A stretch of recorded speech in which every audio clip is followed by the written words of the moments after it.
إنك أنت التواب الرحيم سبحان ربك رب العزة عما يصفون وسلام على المرسلين الحمد لله رب العالمين محترم जनाब सभापति हजरात उलमाए किराम सम्मानित सुधीमंडली देश विदेश থেকে আগত দিনদার ইমানদার ভাইয়েরা পর্দার আড়ালের বোনেরা আসসালামু আলাইকুম ওয়া রাহমাতুল্লাহি ওয়া বারাকাতুহু আমরা মহান আল্লাহ তাবারক ওয়া তাআলার দরবারে লাখো কোটি শুকর আদায় করি যে মহান আল্লাহ সুবহানাহু ওয়া তাআলা আমাদেরকে আজ ইসলামী সমাজ কল্যাণ পরিষদ কর্তৃক আয়োজিত চট্টগ্রাম প্যারেড ময়দানে তাদের পঞ্চদশ তফসিরুল কোরআন পঞ্চদশ বার্ষিকী তফসিরুল কোরআন মাহফিলে আমাদেরকে শরীক হওয়ার তৌফিক এনায়েত করলেন যে মহান আল্লাহ তাবারক ওয়া তাআলা আমাদেরকে আজ এ মাহফিলে শরীক হওয়ার সুযোগ করে দিলেন আমরা তাঁর দরবারে শুকরগুজার হচ্ছি আমরা কালিমাতুশ শুকর আদায় করছি আমরা সকলে পড়ছি আলহামদুলিল্লাহ জোরে সোরে মোহাব্বতের সাথে সবাই পড়েন আলহামদুলিল্লাহ রব্বানা লাকাল হামদ হামদান কাসীরান তাইয়্যিবান মুবারাকান ফীহ কোরআনে কারীমের তাফসীরের মাহফিল মানুষ আজ পঙ্গপালের মতো ছুটে এসেছে আল্লাহ পাকের কোরআন জানার জন্য এই কোরআনে কারীমকে আমরা যত জানতে পারবো বুঝতে পারবো কোরআনে কারীমের উপরে যত আমল করতে পারবো ততই আমাদের চরিত্রের উন্নতি হবে আমরা দুনিয়ায় শান্তি পাবো আমরা আখিরাতে জাহান্নাম থেকে মুক্তি লাভ করতে পারবো দুনিয়ার শান্তির জন্য এবং পরকালের মুক্তির জন্য কোরআনে কারীমের কোনো বিকল্প নাই একমাত্র জীবন বিধান কোরআনে কারীম আল্লাহ পাক যেটা আমাদেরকে দান করেছেন এই কোরআনই দিতে পারে আমাদের জন্য একটি আদর্শ একটি নিরাপত্তাপূর্ণ সমাজ পৃথিবীকে উপহার দিতে পারে কোরআনে কারীম মানুষের তৈরি করা মতবাদ দিয়ে পৃথিবীর বুকে কোথাও স্থায়ী কোনো শান্তি আসে নাই কথা ঠিক কিনা বলুন মানুষের তৈরি করা মতবাদ সমাজতন্ত্র ৭২ বছর যেতে পারল না তার নিজের দেশে পৃথিবীকে কিছু দিতে না পেরে সমাজতন্ত্র তার নিজের জন্মভূমিতে আত্মহত্যা করেছে পুঁজিবাদ পৃথিবীতে ঘৃণা কুড়াইছে বিশ্বজুড়ে মানুষের কাছ থেকে শুধু ঘৃণা আর ঘৃণা জাতীয়তাবাদ পৃথিবীতে মানুষে মানুষে গোত্রে গোত্রে হিংসা বিদ্বেষ হানাহানি আর মারামারি খুনাখুনি উপহার দিয়েছে ধর্মনিরপেক্ষতাবাদ মানুষের ধর্মীয় স্বাধীনতা ছিনিয়ে নিয়েছে ধর্মনিরপেক্ষতার নামাবলী গায়ে দিয়ে পৃথিবীতে যারাই তাদের রাষ্ট্র ধর্মনিরপেক্ষ বলে ঘোষণা করেছে তারাই সবচাইতে বেশি পরধর্মের উপাসনালয় ধ্বংস করেছে ভারত ধর্মনিরপেক্ষতার নাম ধরে ধর্মনিরপেক্ষতার নামাবলী গায়ে দিয়ে বাবরি মসজিদ সহ কমপক্ষে ১,০০০ মসজিদ ধ্বংস করেছে লক্ষ লক্ষ সংখ্যালঘুদেরকে তারা সেখানে হত্যা করেছে প্রতি বছর অসংখ্য সাম্প্রদায়িক দাঙ্গা সৃষ্টি করে অসংখ্য মানুষকে তাদের ঘরবাড়ি ছাড়া করেছে সুতরাং এই পৃথিবীতে জাতীয়তাবাদ কিছু দিতে পারেনি সমাজতন্ত্র কিছু দিতে পারে নাই পুঁজিবাদ তো শোষণই শুধু করেছে, আর ধর্মনিরপেক্ষতাবাদ মানুষের ধর্মীয় অধিকারটুকুনো কেড়ে নিয়েছে। সুতরাং আজ বিশ্বজুড়ে অশান্তির মূলোৎপাটিত করে গোটা পৃথিবীর বুকে শান্তি প্রতিষ্ঠা করতে পারে কেবলমাত্র কোরআন, একমাত্র কোরআন, শুধুমাত্র কোরআন। কোরআন ছাড়া এ বিশ্বে শান্তি আসা সম্ভব নয়। তার কারণ জাতীয়তাবাদ মানুষের তৈরি, সমাজতন্ত্র মানুষের তৈরি, পুঁজিবাদ মানুষের তৈরি, ধর্মনিরপেক্ষতাবাদ মানুষের তৈরি। আর কোরআন কার? জোরে সোরে চিল্লায় বলেন, কোরআন কার? পৃথিবী কার? আকাশ কার? বাতাস কার? মানুষ কার? সৃষ্টি জগৎ কার? সুতরাং ওই আল্লাহ পাকের বিধান ছাড়া, আল্লাহ পাকের আইন ছাড়া পৃথিবীর বুকে শান্তি আসতে পারে না।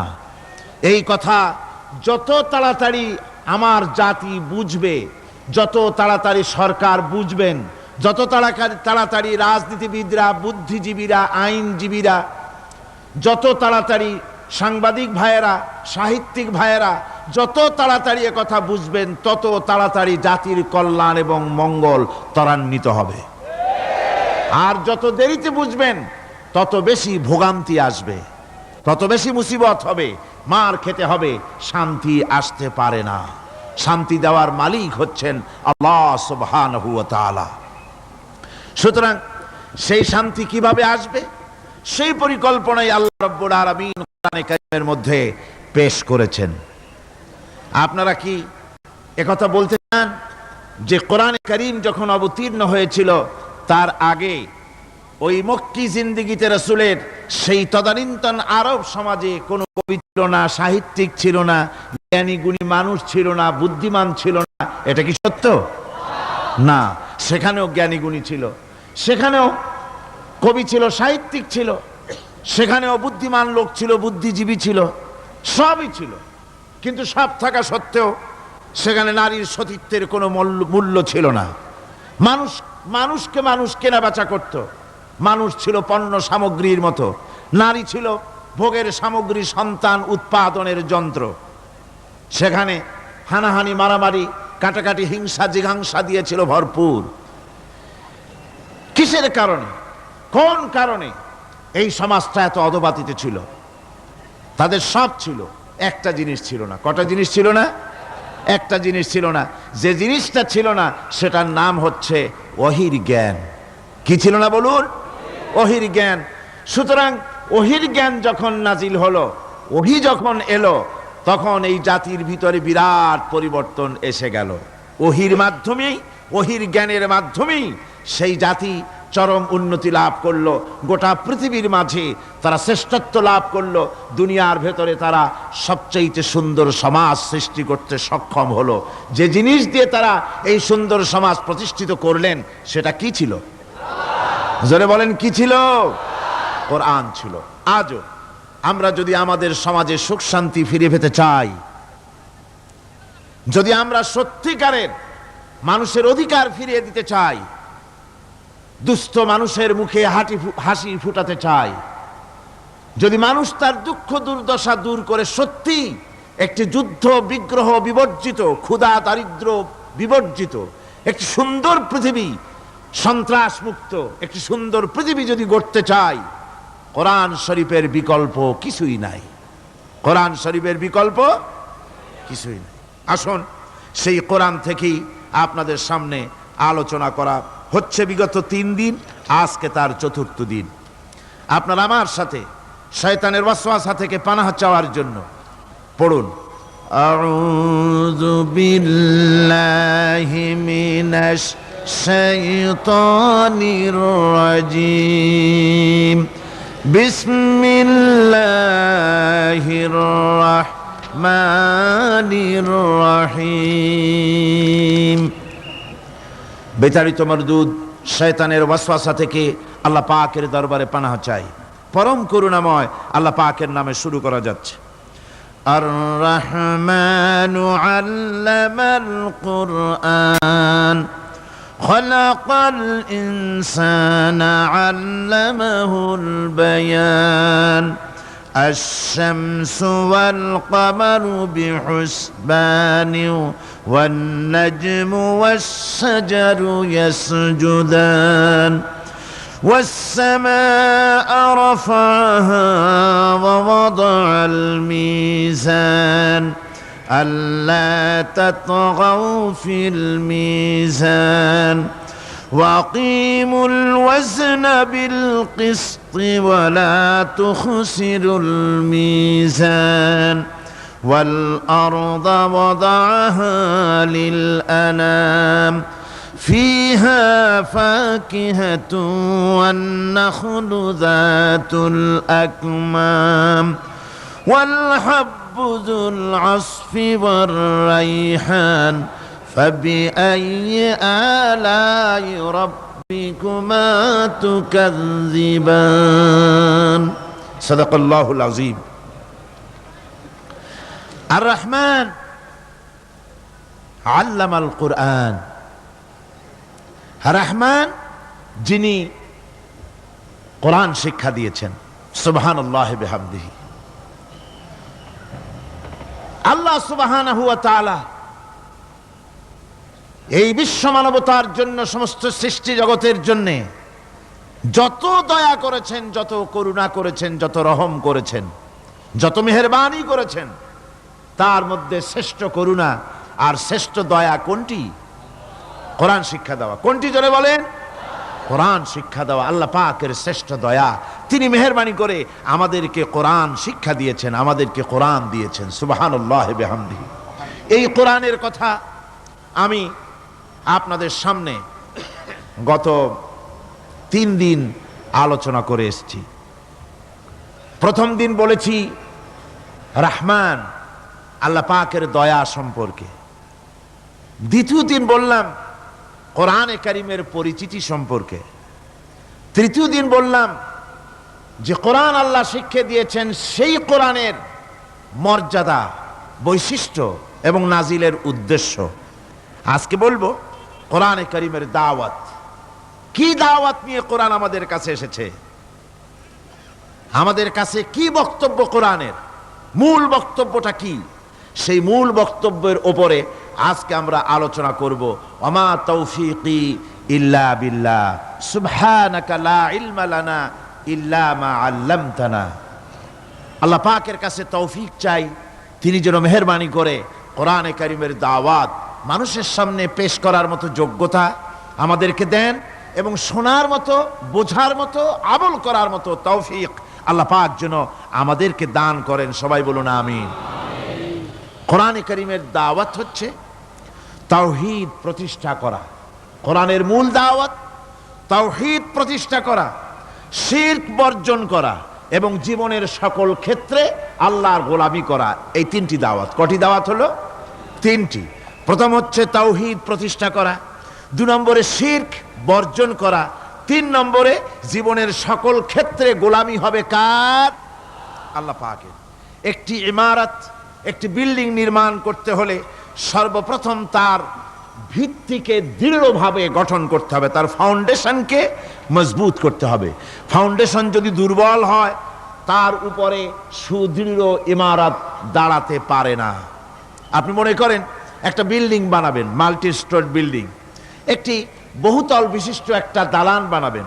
সেই দালানের ভিত্তিটা খুব মজবুত আপনি করলেন না, কিন্তু বিল্ডিংটা নির্মাণ করে তার চতুর্দিকে আপনি প্লাস্টিক পেইন্ট করলেন, তারপরে তাকে সুন্দর করে মোজাইক করলেন, টাইলস ব্যবহার করলেন, এরপরে আপনি অনেক কিছু করলেন এই বিল্ডিংয়ের জন্য, সুন্দর করে সাজালেন, গোছালেন, কিন্তু বলেন এই বিল্ডিংয়ের লংজিভিটি, এই বিল্ডিং দীর্ঘদিন টিকে থাকবে একথা কেউ কি আপনাকে বলবে?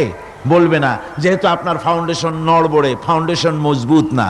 ফাউন্ডেশনটা যদি মজবুত হয় আর রং সং যদি কম হয়, কিচ্ছু আসে যায় না, আপনার এই ইমারত দীর্ঘস্থায়ী হবে বলে প্রকৌশলীরা বলবেন।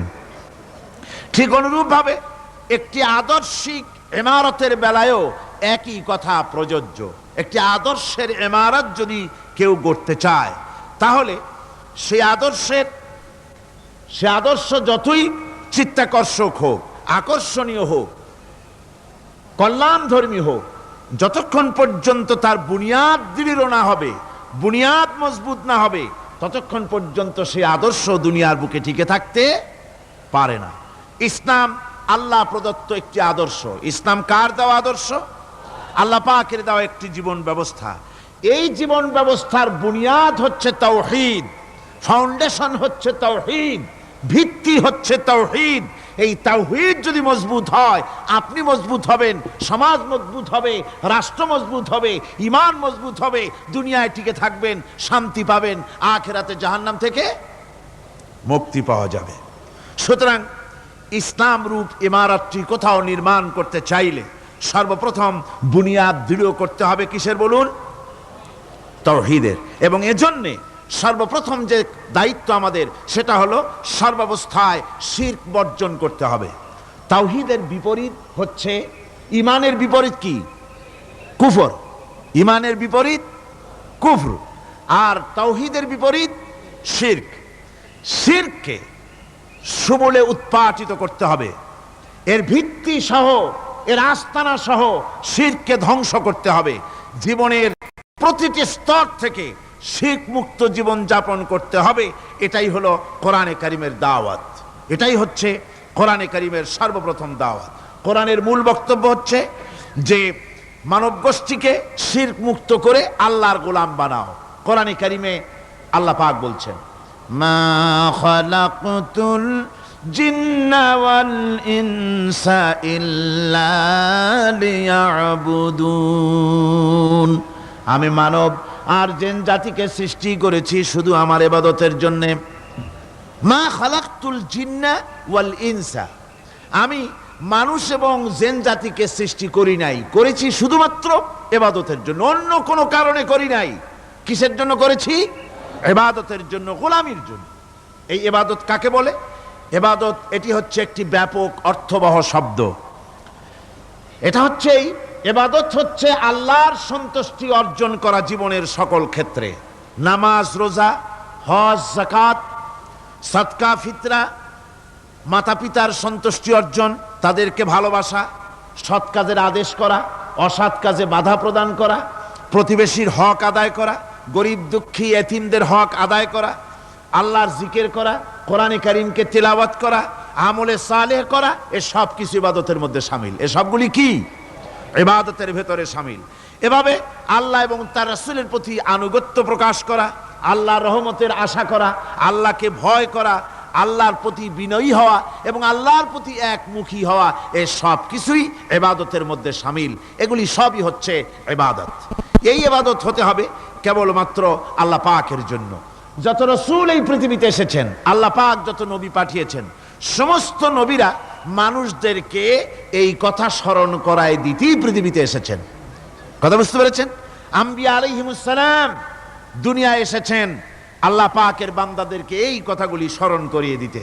দেখুন কোরআনে পাক বলছে, লাকাদ আরসালনা নূহান ইলা কওমিহি ফাকালা ইয়া কওমি ইবুদুল্লাহা মা লাকুম মিন ইলাহিন গায়রুহু। আল্লাহ পাক বলেন, আমি নূহকে তার কওমের জন্য অবতীর্ণ করেছি। নূহ আলাইহিস সালাম তার কওমকে ডেকে বলেছেন, হে আমার জাতি, হে আমার সম্প্রদায়, এক আল্লাহ ছাড়া তোমাদের কোনো ইলাহ নাই, তোমাদের কোনো মাবুদ নাই, উপাস্য নাই, এক আল্লাহর গোলামি করো, তার দাসত্ব করো। নূহ আলাইহিস সালাম এই দাওয়াত পেশ করেছেন। হুদ আলাইহিস সালাম সম্পর্কে কোরআন বলছে, ওয়া ইলা আদিন আখাহুম হুদা قال يا قوم اعبدوا الله ما لكم من إله غيره। আমি আদ সম্প্রদায়ের কাছে তাদের ভাই হুদকে পাঠালাম এবং তিনি এসে তার সমাজের কাছে বললেন, ইয়া কওমে, হে আমার জাতি, হে আমার সম্প্রদায়, উবুদুল্লাহ, এক আল্লাহর গোলামি করো, তিনি ছাড়া তোমাদের কোনো ইলাহ নাই, কোনো আইনদাতা নাই, বিধানদাতা নাই, শাসনকর্তা নাই। সালেহ আলাইহিস সালাম সম্পর্কে আল্লাহ পাক বলেন, ওয়া ইলা সামুদ আখাহুম সালিহান قال يا قوم اعبدوا الله ما لكم من إله غيره সালেহ আলাইহিস সালামকে তার জাতির কাছে, সামুদ জাতির কাছে তাদের ভাই সালেহকে পাঠালাম। তিনি জাতির কাছে গিয়ে বললেন, হে আমার জাতি, এক আল্লাহর গোলামি করো, তার দাসত্ব করো, তিনি ছাড়া তোমাদের কোনো ইলাহ নাই, আইনদাতা নাই, বিধানদাতা নাই। এভাবে শুআয়ব আলাইহিস সালামকে পাঠানো হলো মাদিয়ানবাসীদের জন্য, এবং বলা হলো, তিনি এসে বললেন, হে আমার জাতি, এক আল্লাহ ছাড়া তোমাদের কোনো ইলাহ নাই। তো এ কথার দ্বারা আমরা কি বুঝলাম? সমস্ত নবীরাই আল্লাহর গোলামির দাওয়াত দিয়েছেন। কোন নবী বলেন নাই, ও আমার জাতি, তোমরা আমার গোলামি করো। কেউ বলেছেন? জোরে বলেন, কেউ বলেছেন? বলেননি। সমস্ত পয়গম্বরের, আম্বিয়া আলাইহিমুস সালাম, সবাই বলেছেন আল্লাহ পাকের গোলামি করো, তার আনুগত্য করো। আল্লাহ রাব্বুল আলামিন বলেন, প্রত্যেক জাতির নিকট আমি রাসূল প্রেরণ করেছি, কোন জাতি বাদ পড়ে নাই। ওয়ালাকাদ বাসনা ফি কুল্লি উম্মাতির রাসূলা আন ইবুদুল্লাহ ওয়াজতানিবুত তাগুত। আমি প্রত্যেক জাতির জন্য রাসূল প্রেরণ করেছি। সবাই এসে রাসূল পয়গম্বরের দাওয়াত দিয়েছেন, আন ইবুদুল্লাহ, এক আল্লাহর গোলামি করো, এক আল্লাহর দাসত্ব করো, ওয়াজতানিবুত তাগুত, আর তাগুতকে বর্জন করো। তাগুতের অর্থ মনে আছে আপনাদের? তাগুত যাদের মনে নেই আবার শোনাই। তাগুত বলা হয় সেই শক্তিকে, যে শক্তি শুধু নিজেই আল্লাহর আইন অমান্য করে না, অন্যদেরকেও আল্লাহর আইন অমান্য করতে বাধ্য করে, সেই শক্তিকে বলা হয় তাগুত। আল্লাহ পাকের সমস্ত নবীরা বলেছেন, এক আল্লাহর গোলামি করো, তাগুতকে বর্জন করো। কোরআনে কারীম বলছে, ফামান ইয়াকফুর বিত্তাগুতি ওয়া ইউমিন বিল্লাহি ফাকাদ ইসতামসাকা বিল উরওয়াতিল উসকা লা ইনফিসামা লাহা ওয়াল্লাহু সামিউন আলিম। ফামান ইয়াকফুর বিত্তাগুত, যারা তাগুতকে অস্বীকার করেছে, ওয়া ইউমিন বিল্লাহ, এবং এক আল্লাহর উপরে বিশ্বাস স্থাপন করেছে, ফাকাদ ইসতামসাকা বিল উরওয়াতিল উসকা, তারা এমন এক মহান, এমন এক দৃঢ় অবলম্বন গ্রহণ করেছে, যা তাকেই কোনো কিছুই তাকে ধ্বংস করতে পারবে না, বিচ্ছিন্ন করে দিতে পারবে না, ক্ষতিগ্রস্ত করতে পারবে না, বিপর্যস্ত করে দিতে পারবে না, এমন এক অবলম্বন সে গ্রহণ করেছে। তাগুতকে বর্জন করতে হবে এবং আল্লাহর উপর ঈমান আনতে হবে, আল্লাহর গোলামি করতে হবে। এই কথাই কোরআনে কারীমের মধ্যে আল্লাহ সুবহানাহু ওয়া তাআলা বারবার বলেছেন, গোলামি করতে হবে আল্লাহ পাকের। সমস্ত নবীরা বলেছেন ইয়া কওমি। নবীরা কি বলেছেন? হে আমার জাতি।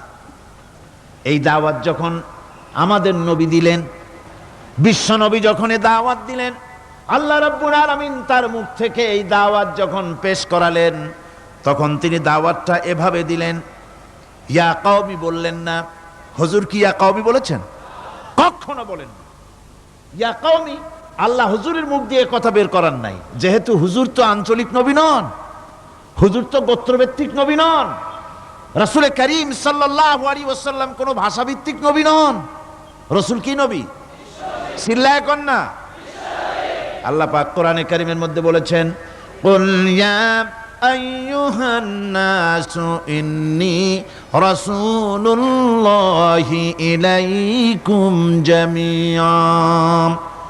হে নবী, আপনি বলুন, ও মানব সকল, ও পৃথিবীর মানব সকল, আমি আল্লাহর পক্ষ থেকে তোমাদের সকলের জন্য আমি নবী হয়ে এসেছি। সকলের জন্য আমি রাসূল। যেহেতু বিশ্ব নবী, সেহেতু তার মুখ থেকে আল্লাহ পাক ইয়া কওমি বের করেন নাই, ও আমার জাতি, তা না। আল্লাহ পাক তার মুখ থেকে ইবাদতের দাওয়াতটা এভাবে তিনি পেশ করালেন, ইয়া আইয়ুহান নাসু উবুদু রাব্বাকুমুল্লাযী খালাকাকুম ওয়াল্লাযীনা মিন ক্বাবলিকুম লাআল্লাকুম তাত্তাকুন। হে মানব সকল। হুজুরের মুখ থেকে আল্লাহ বের করছেন কি? হে মানব সকল, আইয়ুহান নাস, বিশ্বের সর্বকালের সকল যুগের মানুষকে ডাকা হচ্ছে, পৃথিবীর মানব মণ্ডলীকে ডেকে বলা হচ্ছে, আইয়ুহান নাস, হে মানব সকল, উবুদু রাব্বাকুমুল্লাযী খালাকাকুম, ইবাদত করো, গোলামি করো, দাসত্ব করো সেই রবের যে রব তোমাদেরকে সৃষ্টি করেছেন এবং তোমাদের পূর্বপুরুষদেরও যিনি সৃষ্টি করেছেন, তার ইবাদত করো, তার গোলামি করো। আমার বন্ধুগণ, এই কথাই আল্লাহ রাব্বুল আলামিন কোরআনে কারীমের বহু জায়গায় ইবাদতের কথা আমাদের শোনায়েছেন। ওয়া কাদা রাব্বুকা আল্লা তা'বুদু ইল্লা ইয়াহু, তোমার রবের পক্ষ থেকে কথা চূড়ান্ত হয়েছে, এ ফয়সালা হয়ে গিয়েছে, সিদ্ধান্ত হয়ে গিয়েছে যে একমাত্র ইবাদত করতে হবে আল্লাহ পাকের। ইবাদত করতে হবে কার? আল্লাহ পাকের। এই ইবাদতের অর্থটা কি? এই ইবাদতের মানে কি? মানে হচ্ছে জীবনের সব জায়গায় গোলামিটা হবে কার? আল্লাহর গোলামি হবে, আল্লাহর আনুগত্য হবে, অর্থাৎ আল্লাহর হুকুম মাফিক জীবন চালাতে হবে। সেই ইবাদত আমরা মনে করেছি নামাজ হচ্ছে ইবাদত, রোজা হচ্ছে ইবাদত, যাকাত হচ্ছে ইবাদত, সদকা ফিতরা ইত্যাদি হতেছে ইবাদত, এগুলিকে ইবাদত মনে করেছি। কিন্তু মনে রাখতে হবে শুধু নামাজ, রোজা, হজ, যাকাত ইবাদত নয়, জীবনের মুসলমানদের সব কাজগুলি ইবাদতের মধ্যে হতে হবে, অর্থাৎ আল্লাহর হুকুম অনুযায়ী কাজ করলে তার নাম হবে ইবাদত। ব্যবসা করবেন, হুকুম মানবেন কার? জোরে কোন কার? জমিন চাষ করবেন, হুকুম মানবেন কার? আইন আদালত চালাবেন, কোর্ট কাছারি করবেন, আইন মানবেন কার? রাজনীতি করবেন, আইন মানবেন কার? সমাজনীতি চালাবেন, আইন মানবেন কার? জীবনের সব ক্ষেত্রে তার আইন মানতে হবে। আমরা এগুলিকে ইবাদত মনে করি না। আমাদের দেশের লোকেরা, এক শ্রেণীর লোকেরা এটাকে ইবাদত মনে করে না, ইবাদত মনে করে শুধুমাত্র নামাজ। আচ্ছা, নামাজ যদি শুধুমাত্র ইবাদত হয় তাহলে তার অর্থ কি দাঁড়াবে? তার অর্থ দাঁড়াবে এই যে 24 ঘন্টার ভিতরে নামাজ পড়তে সময় লাগে কতক্ষণ? কন্ত 5 ওয়াক্ত নামাজ পড়তে, উজু করে পবিত্র হয়ে জায় নামাজ বিছায়া 5 ওয়াক্ত নামাজ পড়তে খুব বেশির বেশি 1 ঘন্টাই লাগুক। জি হ্যাঁ, 1 ঘন্টা, 100 ঘন্টা। তাহলে কি হলো অর্থ? অর্থ এই হবে 24 ঘন্টার ভিতরে আপনি 1 ঘন্টা 100 ঘন্টার জন্য আল্লাহর গোলাম, বাকি 22.5 ঘন্টা 23 ঘন্টার জন্য শয়তানের গোলাম হতে রাজি আছেন কেউ? রোজা যদি শুধুমাত্র ইবাদতের নাম হয় তাহলে তার অর্থ দাঁড়াবে 12 মাসের ভিতরে 1 মাসের জন্য আপনি আল্লাহর গোলাম, আর 11 মাস শয়তানের গোলাম। কে কে হবেন হাত তুলে দেখান তো। বোঝে নাই সেজন্য হাত উঁচু করছে। বাকি 11 মাসের জন্য শয়তানের গোলাম হতে কেউ রাজি আছেন? তাহলে বোঝা যাচ্ছে নামাজ রোজাই শুধুমাত্র ইবাদত নয়। যেমন মানুষের হাত, এটার নাম কি? এইটার নাম কি? এটার নাম কি? এক একটা অঙ্গের এক একটা নাম। চোখ, নাক, মুখ, হাত, পা, এক একটার এক একটা নাম। তাহলে মানুষটা কই? সবটা মিলে মানুষ। সবটা মিলে কি হলো? মানুষ হলো। অনুরূপ ভাবে নামাজ শুধু ইবাদত নয়, রোজা শুধু ইবাদত নয়, এগুলি হচ্ছে ইবাদতের অঙ্গ, ইবাদতের পার্ট। নামাজ, রোজা, হজ, যাকাত, সদকা, ফিতরা, ভালোবাসা, মানুষের প্রতি ভালোবাসা, পরের উপকার করা, মা বাপকে মহব্বত করা, শ্রদ্ধা করা, ভালো কাজের আদেশ করা, অসৎ কাজের নিষেধ করা, এই সমস্ত কাজগুলো মিলিয়ে হচ্ছে ইবাদত। কথা বুঝতে পেরেছেন? এই অর্থে নামাজ পড়াও ইবাদত, নামাজ না পড়াও ইবাদত। রোজা রাখাও ইবাদত, রোজা না রাখাও। মনের মধ্যে চিন্তায় পড়ে গেছেন হয়তো এখন যে নামাজ পড়া তো ইবাদত বুঝলাম, না পড়া ইবাদত, এ আবার কোন ফতোয়া দিলেন? রোজা রাখা ইবাদত, আবার না রাখা ইবাদত, এটা কেমন কথা বললেন? চিন্তা আসতে পারে। হ্যাঁ, কথা ঠিকই। নামাজ পড়া ইবাদত, না পড়াও ইবাদত। সর্বক্ষণ আপনি নামাজ পড়েন, জায়েজ আছে, কিন্তু 24 ঘন্টার ভিতরে 3টা সময় নামাজ পড়া হারাম। কোন কোন সময়? ঠিক সূর্য উদয় হওয়ার সময়, ঠিক সূর্য মাথার উপরে থাকার সময়, আর ঠিক অস্তগামী হওয়ার সময়। এই 3 সময় নামাজ পড়া সম্পূর্ণ নিষিদ্ধ। এই 3 সময় নামাজ না পড়াটাই ইবাদত। আল্লাহর হুকুম মানতেছেন, নিষেধ করা হয়েছে নামাজ পড়ো না, পড়বেন না। আবার রোজা রাখা, সারা বছর রোজা রাখেন, সওয়াব হবে। কিন্তু বছরের 2 ঈদের 5 দিন রোজা রাখাকে হারাম করা হয়েছে। এই সময় রোজা না রাখাটাই, তাহলে কি বোঝা গেল? বোঝা গেল এই জীবনের সমস্ত কাজগুলি আল্লাহর হুকুম মাফিক হওয়ার নামই। আপনি ব্যবসা করতে যাবেন, ওজনে যদি কম না দেন, খাদ্যে যদি ভেজাল না দেন, আর আপনি যদি সততাপূর্ণ ব্যবসা করেন, যতক্ষণ ব্যবসার ওই দোকানে বসা থাকবেন, ফ্যাক্টরিতে বসা থাকবেন, ততক্ষণ পর্যন্ত আপনার ইবাদত হবে। আপনি চাকরি করবেন, আপনি যে কোনো কাজ করেন না কেন, আল্লাহর হুকুম মাফিক যদি হয় ইবাদত হয়ে যাবে। এই জন্য আল্লাহ রাব্বুল আলামিন ইবাদত করার জন্যই মানুষকে তৈরি করেছেন। মানুষের কাজ হলো আল্লাহর গোলামি করা, আল্লাহর হুকুম পালন করা। এই হুকুম পালন করতে গিয়ে আল্লাহ পাক হুকুম পালনের জন্য বলছেন, ওয়াবুদুল্লাহ ওয়া লা তুশরিকু বিহি শাইআ। ওয়াবুদুল্লাহ, আল্লাহর ইবাদত করো, আল্লাহর গোলামি করো, আর তার সাথে কোনো শরীক স্থাপন করো না। পৃথিবীর মধ্যে আমরা তো সুখ শান্তি চাই, দুনিয়ায় দুমুঠো খেতে চাই। 2 মুঠো যদি খেতে চাই, পড়তে চাই, পৃথিবীর মধ্যে যদি শান্তিতে থাকতে চাই, তাহলে ইবাদত করা লাগবে। ইবাদত করলেই খাবার পাওয়া যাবে। ইবাদত করলে কি পাওয়া যাবে? খাবার পাওয়া যাবে। আল্লাহ রাব্বুল আলামিন কোরআনে কারীমের মধ্যে বলেছেন, ফালইয়াবুদু রাব্ব হাযাল বাইত আল্লাযী আত'আমাহুম মিন জু'ইন ওয়া আমানাহুম মিন খাউফ। কুরাইশদেরকে বলছেন, ও কুরাইশরা, এই ঘরের মালিকের ইবাদত করো। কোন ঘর? কাবা ঘর। এই কাবা ঘরের মালিক কে? আল্লাহ। এই ঘরের মালিকের ইবাদত করো। কি হবে তাহলে? এই ঘরের মালিকের ইবাদত যদি করো, দাসত্ব যদি করো, আনুগত্য যদি করো, তার গোলামি যদি করো, তাহলে কি হবে? আল্লাযী আত'আমাহুম মিন জু', তিনি তোমাদের ক্ষুধার সময় খেতে দিবেন। সুবহানাল্লাহ কর। ক্ষুধার সময় খাবার পাবে। ওয়া আমানাহুম মিন খাউফ, আর যখন বিপদ আসবে, মুসিবত আসবে, সন্ত্রাস সৃষ্টি হবে, বিপদ মুসিবত আসবে, ভীতি আসবে, ভীতির সময় আমন আমান, নিরাপত্তা পয়দা করে দিবেন আল্লাহ সুবহানাহু ওয়া তাআলা এই ইবাদতের মাধ্যমে। সুতরাং আমার ইবাদত করো। আর যদি জান্নাতে যেতে চাও, কি বলেন, আমরা কি বেহেশতে যেতে চাই? আর যারা কথা কইলেন না, আমরা কি জান্নাতে যেতে চাই? অবশ্যই আল্লাহর জান্নাতে যেতে চাই। আল্লাহ পাক বলেন, আমার জান্নাতে যদি যেতে চাও, তাহলে ইবাদত করা ছাড়া পথ নাই। ফাদখুলি ফি ইবাদি ওয়াদখুলি জান্নাতি, আমার বান্দার মধ্যে শামিল হও, আমার গোলামির মধ্যে শামিল হও, আমার ইবাদত করো জীবনের সকল ক্ষেত্রে, আমার গোলামির মধ্যে শামিল হও, আমার জান্নাতে চলে যাও। সুবহানাল্লাহ বিহামদি। আমার গোলাম হওয়া ছাড়া, আমার গোলামি করা ছাড়া জান্নাত পাওয়া যাবে না।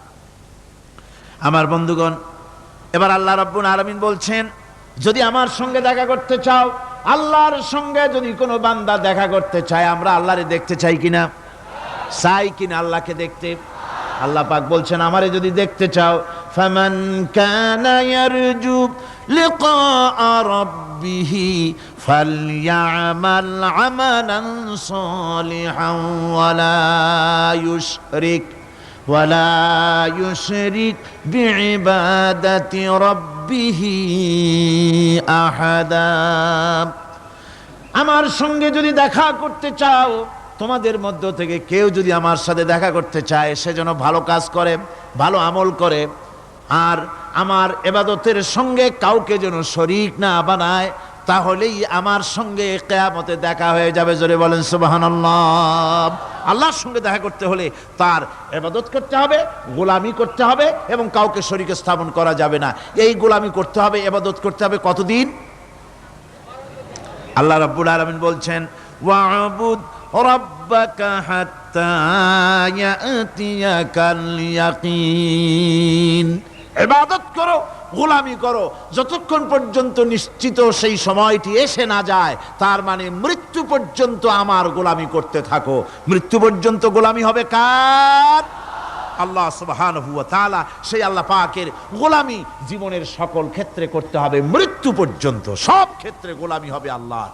আল্লাহর গোলামি হচ্ছে আল্লাহ যা নিষেধ করেছেন তার থেকে ফিরতে হবে, আর যা আদেশ করেছেন সেগুলি মানতে হবে।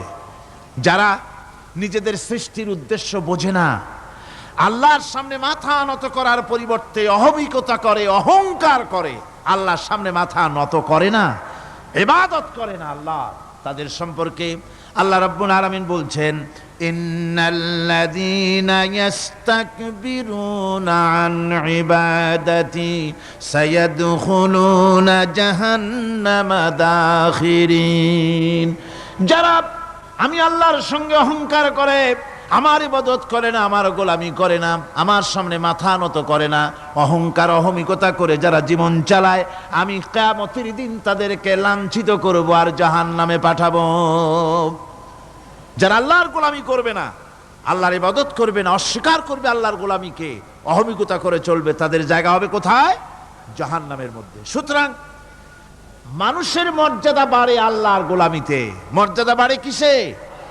আল্লাহর গোলামিতে। গোলামি করলেই মর্যাদা বাড়বে। এই জন্য আল্লাহ পাক কোরআনের মধ্যে, কোরআনে কারীমের মধ্যে সবচেয়ে মাহবুব, আল্লাহ পাকের মাহবুব বান্দাদের কথা যখন বলেছেন তখন নাম নেন নাই, আব্দুন শব্দ ব্যবহার করেছেন, গোলাম বলেছেন, বান্দা বলেছেন। আমার বান্দা। বান্দা হচ্ছে মানুষের জন্য সবচেয়ে বড় ডিগ্রি আল্লাহর পক্ষ থেকে।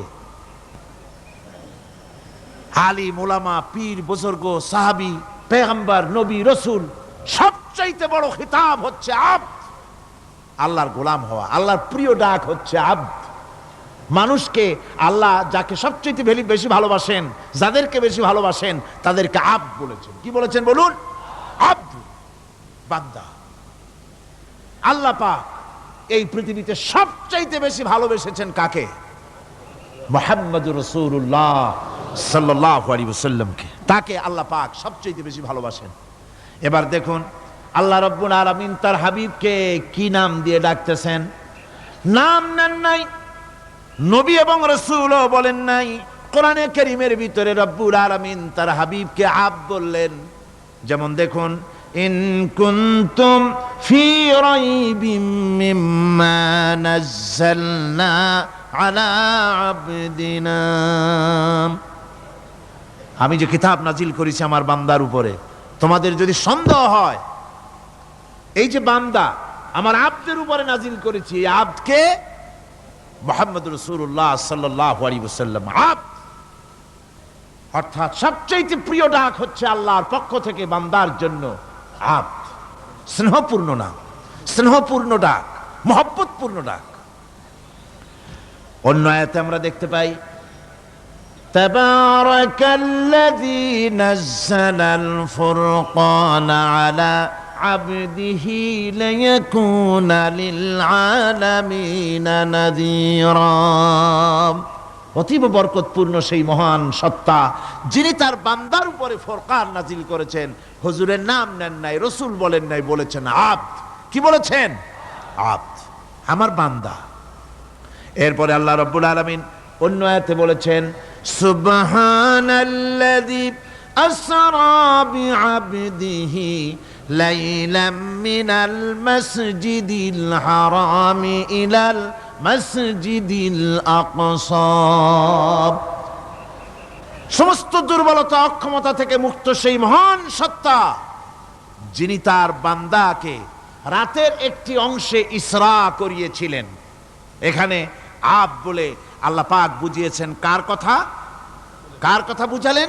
রাসূল করিম সাল্লাল্লাহু আলাইহি ওয়াসাল্লামের কথা, তার কথাই বুঝালেন। তিনি হচ্ছেন আব। সুতরাং আবদিয়ত, গোলামি, আল্লাহর গোলামি হলো জীবনের সবচাইতে বড় কথা।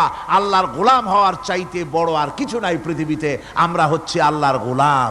জোরে বলেন, আমরা কি? আমরা যে গোলাম, সে কথা বলতে মনে হয় কারো কারো একটু লজ্জা লাগে যে আমি চৌধুরী মানুষ বা অমুক একটা লোক, অমুক একজন সম্মানী লোক, গোলাম আমি, এটা বলা কি লজ্জার কথা। এরকম একটু মনে মনে কোনো অসুবিধা কারো হয় নাকি? জোরে কোন তো আমরা কি কার গোলাম? সুবহানাল্লাহি বিহামদিহি, আল্লাহর গোলাম। আমরা এমন মহান সত্তার গোলাম, মহান সত্তার বান্দা, যার সমকক্ষ এই পৃথিবীতে কেউ নাই, আকাশেও কেউ নাই। প্রচন্ড ক্ষমতার মালিক এমন এক মহান সত্তার গোলাম আমরা। সুতরাং গোলামিটা করতে হবে সব ক্ষেত্রে। গোলামিটা হচ্ছে না আমাদের গোলামি হচ্ছে না। আমাদের জমিনে আমরা জমিন চাষ করি, আল্লাহর গোলামি সেখানে করি না। জমিন চাষ করতে গিয়ে, লাঙ্গল দিয়ে চাষ করতে গিয়ে পরের জমিনের আইল ঠেলে না, এমন এলাকা খুব কম আছে। অবশ্য চট্টগ্রামের কথা ভিন্ন, এখানে ঠেলাঠেলি করে না, এখানেও করে। তো কেমন গোলাম হলাম? জমিনে চাষ করতেছি, পরের জমিনের আইল ঠেলতেছি, যা নিষেধ করা হয়েছে আমরা সেটা করতেছি। আল্লাহ নিষেধ করছেন সুদ খেও না, আমরা সে সুদের মধ্যে যাচ্ছি। আল্লাহ নিষেধ করেছেন জুয়া খেলতে, সেই জুয়া খেলা হচ্ছে। মদ খেতে নিষেধ করেছেন, সেই মদ খাওয়া হচ্ছে। অর্থাৎ যা যা নিষেধ করা হয়েছে সমাজের মধ্যে সেগুলি বেশি করে চলতেছে, ঠিক কিনা? তাহলে কি বান্দা হতে পারলাম? বান্দা হতে পারি নাই, গোলাম হতে পারি নাই। গোলাম হতে হবে আল্লাহ পাকের। কি হতে হবে জোরে কোন? গোলাম হতে হবে জীবনের সকল ক্ষেত্রে। আল্লাহর হক বান্দার উপরে কি, আর বান্দার উপরে আল্লাহর হক কি, এ ব্যাপারে একটি হাদিস এসেছে। ওয়ান মুআজ বিন জাবাল রাদিয়াল্লাহু তাআলা আনহু قال كنت رديف النبي صلى الله عليه وسلم على حمار فقال لي يا معاذ أتدري ما حق الله على العباد وما حق العباد على الله। হযরত মুআজ বলছেন, আমি রাসূল করিম সাল্লাল্লাহু আলাইহি ওয়াসাল্লামের গাধার পৃষ্ঠে হুজুরের পেছনে বসা ছিলাম। হুজুর আমাকে জিজ্ঞেস করলেন, মুআজ তুমি কি জানো বান্দার উপরে আল্লাহর হক কি আর আল্লাহর উপরে বান্দার হক কি? কুলতু আল্লাহু ওয়া রাসূলুহু আ'লামু, বললাম আল্লাহ এবং তার রাসূল খুব ভালো জানেন। আমি কি করে জানবো?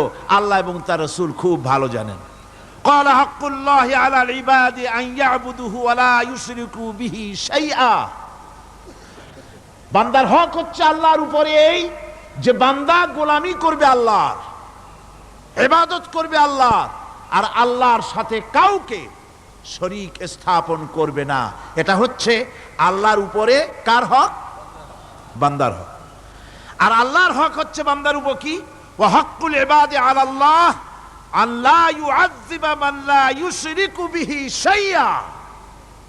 বান্দার উপরে আল্লাহর হক হচ্ছে যে বান্দা আল্লাহর গোলামি করবে আর শরীক স্থাপন করবে না আল্লাহর সাথে, আল্লাহ তাকে শাস্তি দিবেন না। সুবহানাল্লাহি ওয়া বিহামদিহি।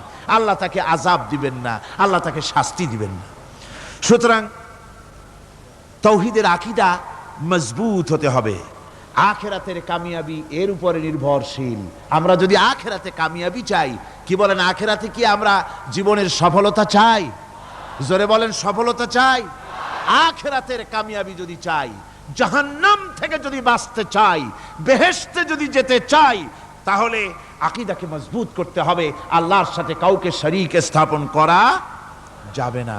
এবং আল্লাহ সৃষ্টিকর্তা, কোরআনে পাকের শিক্ষা অনুযায়ী আল্লাহরে বিশ্বাস করি, এতটুকুন কথা বললেই তাওহীদের হক আদায় হয় না। তাওহীদের হক হচ্ছে আল্লাহ পাককে সৃষ্টিকর্তা, পালনকর্তা, বিধানদাতা, রিজেক দাতা, কল্যাণদাতা সব কিছু হিসাবে মানতে হবে। কাকে? আল্লাহ পাককে। জোরে সরে বলুন, কাকে মানতে হবে? সমস্ত ক্ষমতা হচ্ছে আল্লাহ। সমস্ত ক্ষমতা কার? আল্লাহর নাম নিতে শরম করে নাকি? তাহলে জোরে সরে কোন সমস্ত ক্ষমতা কার?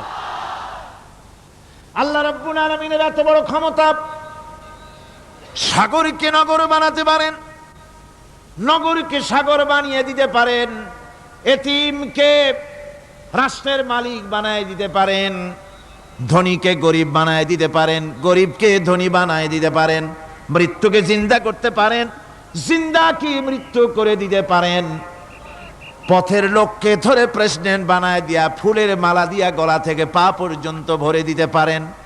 আবার আল্লাহ যদি নারাজ হয়ে যান, প্রেসিডেন্টের ফুলের মালার পরিবর্তে জুতার মালা গলায় দিয়া জেলখানার মধ্যে ঢুকাইয়া দিতে পারেন। তাহলে ক্ষমতাটা কার? বিশ্বাস করেন? সমস্ত ক্ষমতার মালিক আল্লাহ। আকীদা মজবুত হতে হবে। আমার মুসলমান ভাইরা, আকীদায় গড়বড় যদি হয়ে যায়, তাওহীদ বুঝতে যদি ভুল করেন, জীবন বরবাদ হয়ে যাবে। আর কিছু যদি না পারেন, অন্তত ঈমান ও আকীদাকে মজবুত করে যদি আল্লাহর দরবারে উঠতে পারেন, ফাকাদ ফাজা ফাওজান আযীমা, বিরাট কামিয়াবি আসবে কিয়ামতে। যদি আকীদাটাকে মজবুত করে না ওঠা যায় আল্লাহর দরবারে। সেজন্য আমি কোরআন আমাদেরকে কি শিখালো সেই কথাই বলছি। আল্লামাল কোরআন, কোরআন কি শিখায়ছে? তাবিজ শিখায় নাই। কোরআন আমাদেরকে শুধুমাত্র মাথা ঝুলে ঝুলে তেলাওয়াত এটা শিখায় নাই। কোরআন তেলাওয়াত করতে হবে, বুঝতে হবে, আমল করতে হবে। কোরআন শিখাচ্ছে। কে শিখাচ্ছে? কোরআন। তার মানে কে? আল্লাহ। কে শিখাচ্ছেন? আল্লাহ সুবহানাহু ওয়া তাআলা শিখাচ্ছেন। বান্দা শোনো ভালো করে। ওয়াইয়ামসাসকাল্লাহু বিদুররিন ফালা কাশিফা লাহু ইল্লা হুয়া। আল্লাহ যদি তোমার কোনো ক্ষতি সাধন করতে চান, তাহলে সেই ক্ষতি থেকে তোমাকে কেউ রক্ষা করতে পারবে না। এটা হবে ঈমান। এটা কি? এই ঈমান যদি মনের মধ্যে আসে, আপনি বিরাট শক্তিশালী বিপ্লবী শক্তিতে পরিণত হয়ে যাবেন।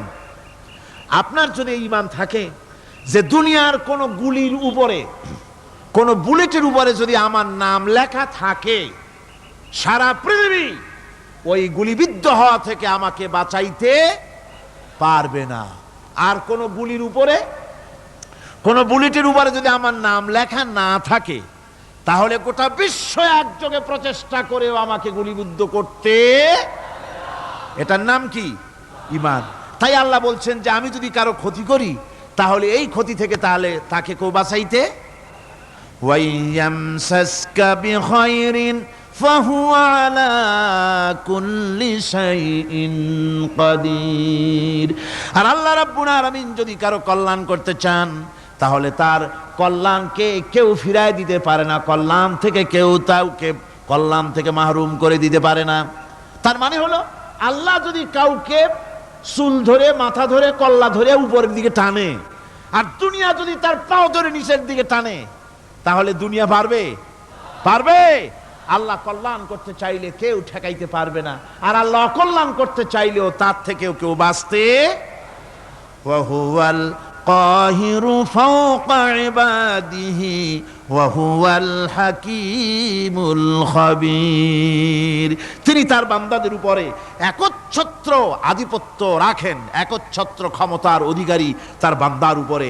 সমস্ত জিনিসের উপরে তিনি ক্ষমতা রাখেন। তিনি মহান বিজ্ঞানময়। এই তাওহীদ খুঁজে নিতে হবে। তাওহীদ অর্থাৎ আল্লাহ পাককে সমস্ত ক্ষমতার মালিক মনে করতে হবে। দেখুন, আমাদের জাতির পিতা কে? আমাদের জাতির পিতা মনে আছে তো? ভুল টুল করেন না তো? ভুল টুল করবেন না। আমাদের জাতি আত্মভোলা, মাঝে মধ্যে ভুল টুল করে বসে, আন্দাজে ভান্দাজে একটা বানায় বসে। আসলে জাতির পিতা মুসলমানদের কে? ইব্রাহিম আলাইহিস সালাম তাওহীদকে খুঁজছেন। এই কোরআন শরীফ আল্লাহ পাক বলছেন তাওহীদ তালাশ করতেছেন। কে স্রষ্টা? সর্বোচ্চ ক্ষমতার মালিক কে? হযরত ইব্রাহিম আলাইহিস সালাম তার এই তাওহীদ খোঁজার, তাওহীদ অন্বেষণ কাহিনীটাকে রব্বুল আলামিন কোরআনে কারীমের ভিতরে জায়গা দিয়ে দিলেন দুনিয়ার মানুষকে বোঝাবার জন্য, শোনাবার জন্য। ফালাম্মা জান্না আলাইহিল লাইলু রাআ কাওকাবান قال هذا ربي। তিনি রব সন্ধান করছেন। কে আমার স্রষ্টা? সর্বোচ্চ ক্ষমতার মালিককে, আইনদাতাকে, বিধানদাতাকে, স্রষ্টাকে। কে তিনি? তাকে খুঁজছেন। মনের ভিতরে চিন্তা, মস্তিষ্কে চিন্তা। হঠাৎ করে রাত এলো। পশ্চিম গগনে সুন্দর এক তারকা উদিত হলো, সান্ধ্য তারা। সন্ধ্যার সময় যে তারাটা ওঠে সেটা ছোট না বড়? বড়। সেটা সারা রাত থাকে না অল্প সময় থাকে? অল্প সময় থাকে। শান্ত তারা দেখে ইব্রাহিম আলাইহিস সালাম বললেন, হাযা রাব্বি, পেয়ে গেছি আমার রব, এটাই আমার রব, এটাই হচ্ছে আমার স্রষ্টা, এটাই হচ্ছে সর্বময় ক্ষমতার মালিক। আল্লাহ পাক বলেন, ইব্রাহিম আলাইহিস সালাম তাকিয়ে থাকলেন। কিছুক্ষণ পরে এই তারকা যখন অস্তমিত হয়ে গেল, ইব্রাহিম আলাইহিস সালাম তখন বললেন, ফালাম্মা আফালা ক্বালা লা উহিব্বুল আফিলিন। যে জিনিস অস্তমিত হয়ে যায় তাকে আমি মহব্বত করি না, পছন্দ করি না, সে রব হতে পারে না। যে রব হবে তার আবার উদয় অস্ত কিসের? কিছুক্ষণ পরে চন্দ্র উদিত হলো, চাঁদ দেখে ইব্রাহিম আলাইহিস সালাম বললেন, ফালাম্মা রাআল কমারা বাযিগান ক্বালা হাযা রাব্বি। চাঁদ দেখে বললেন, এটাই আমার রব, এটাই আমার স্রষ্টা, এটাই আমার বিধানদাতা।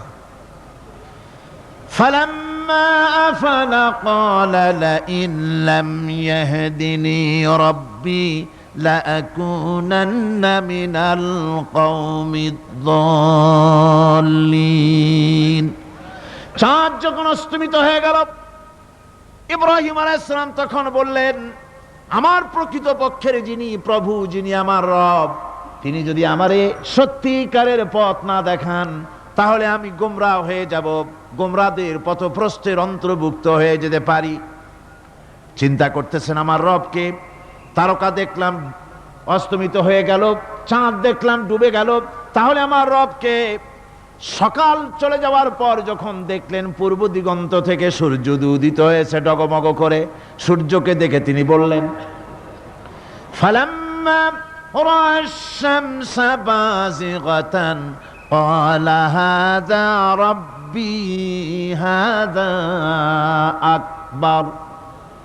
সূর্যকে দেখে বললেন, এটাই আমার রব, আর এটাই বড় রব। যেহেতু চাঁদের আলো ছিল স্নিগ্ধ, সূর্যের আলো অত্যন্ত প্রখর, চাঁদের দিকে তাকানো যেত, সূর্যের দিকে তাকানো যায় না, এটাই আমার রব এবং বড় রব। হযরত ইব্রাহিম আলাইহিস সালামের এই ভুলও ভেঙে গেল।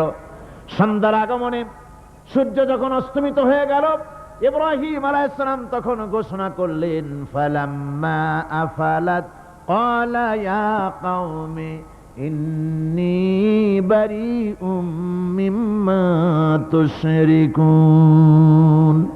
সূর্য অস্তমিত হয়ে গেলে পরে তিনি বললেন, ইয়া কওমে, ও আমার জাতি, তোমরা যে জিনিস দিয়ে শিরক করো আল্লাহ রাব্বুল আলামিনের সাথে, আমি তার থেকে সম্পূর্ণ মুক্ত, আমি তোমাদের অন্তর্ভুক্ত, মুশরিক নই। আমার রবকে আমি চিনে ফেলেছি, সুবহানাল্লাহ, আমার রবকে আমি চিনেছি।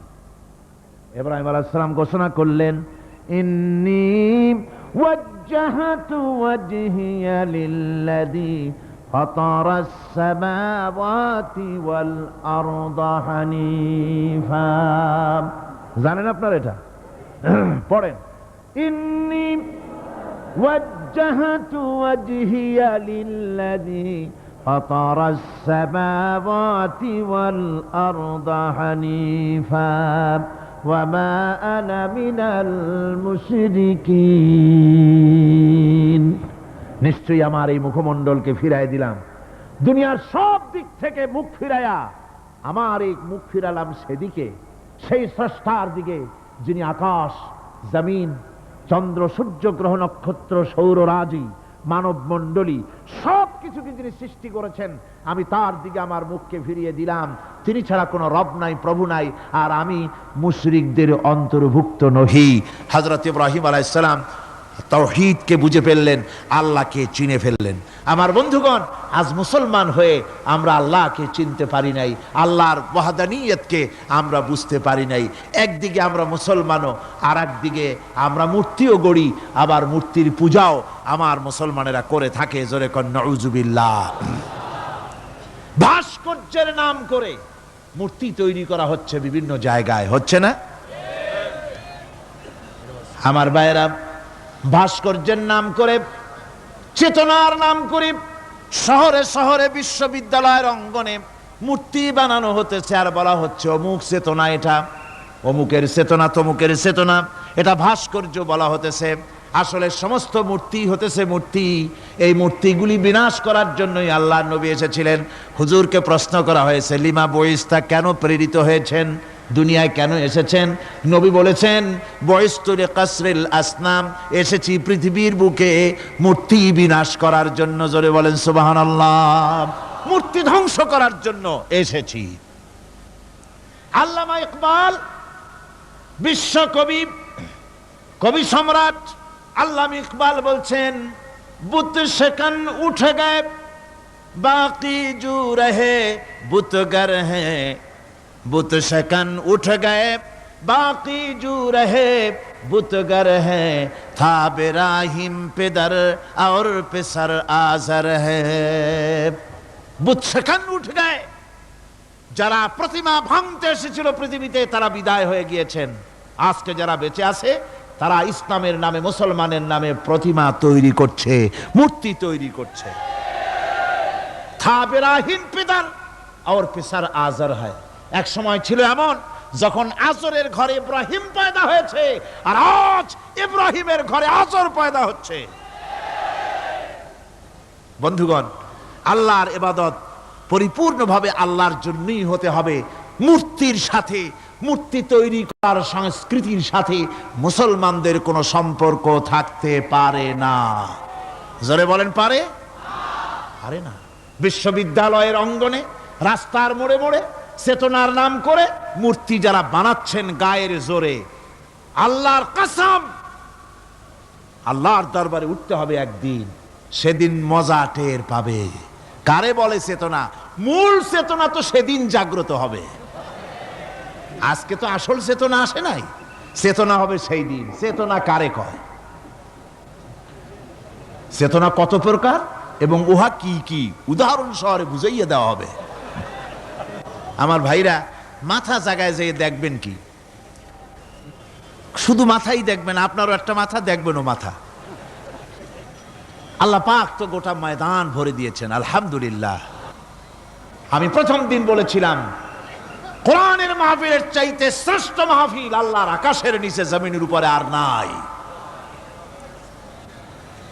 হাদিস শরীফের ভিতরে এসেছে, এই মাহফিলে যখন আপনি আসতেছিলেন, হাজার হাজার ফেরেশতা আপনার পেছনে পেছনে এসেছে, আপনার আমল নামায় নেকি লিখেছে। রাসূলুল্লাহ বলছেন, বান্দারা যখন কোরআন শোনার জন্য, আল্লাহর জিকিরের জন্য, কোরআনের জন্য যখন বসে যায়, আল্লাহর রহমতের ফেরেশতারা মাহফিলের চতুর্দিকে তারা ঘিরে দাঁড়িয়ে যায় আকাশ পর্যন্ত। এই মাহফিল ঘেরাও হয়ে আছে ফেরেশতা দিয়া। কি দিয়া? কার কথা? আল্লাহ রাসূলের কথা। ফেরেশতা দিয়ে গোটা মাহফিল ঘেরাও হয়ে আছে, আকাশ পর্যন্ত তারা দাঁড়িয়ে আছে। ফেরেশতারা বলতে থাকে, রব্বুল আলামিন, তোমার বান্দারা যতক্ষণ রাস্তায় ছিল ততক্ষণ নেকি লিখেছি, এখন মাহফিলে বসে গেছে, এখন কি করি? আল্লাহ পাক বলেন, আমার ফেরেশতারা, আমার বান্দারা যতক্ষণ মাহফিলে বসে থাকবে, ওদের প্রত্যেক শ্বাস এবং প্রশ্বাসের বিনিময়ে 10-10 করে নেকি লিখতে থাকো। প্রত্যেকটি শ্বাস প্রশ্বাসের বিনিময়ে নেকি লেখা হচ্ছে। সুবহানাল্লাহ। আপনারা পাড়ায় জান্নাতে বসে আছেন। মাজালিসুল ইলম হিয়া রাউদাতুম মিন রিয়াদিল জান্নাহ, এটা জান্নাতের টুকরায় আপনারা বসে আছেন। জোরে কোন সুবহানাল্লাহ। কারো বাপের কথা বলা হচ্ছে না, কার্ল মার্কসের কথা নয়, লেনিনের কথা নয়, পৃথিবীর কোন মানুষের কথা নয়, কথা হচ্ছে আমার আল্লাহর কথা। কার কথা? আর হচ্ছে তার হাবিব বিশ্ব নবী জনাব মুহাম্মদ রাসূলুল্লাহ সাল্লাল্লাহু আলাইহি ওয়াসাল্লামের কথা। আমার ভাইয়েরা, সুতরাং তাওহীদ, তাওহীদ, তাওহীদকে বুঝতে হবে, বিশ্বাস করতে হবে, তাওহীদের উপরে জীবন গড়তে হবে। তাওহীদ হচ্ছে বিশ্ব মানবতার জন্য ঐক্যের প্রতীক। তাওহীদই পারে বিশ্ব মানবতাকে ঐক্যবদ্ধ করতে, আর কোনো জিনিসই পারে না।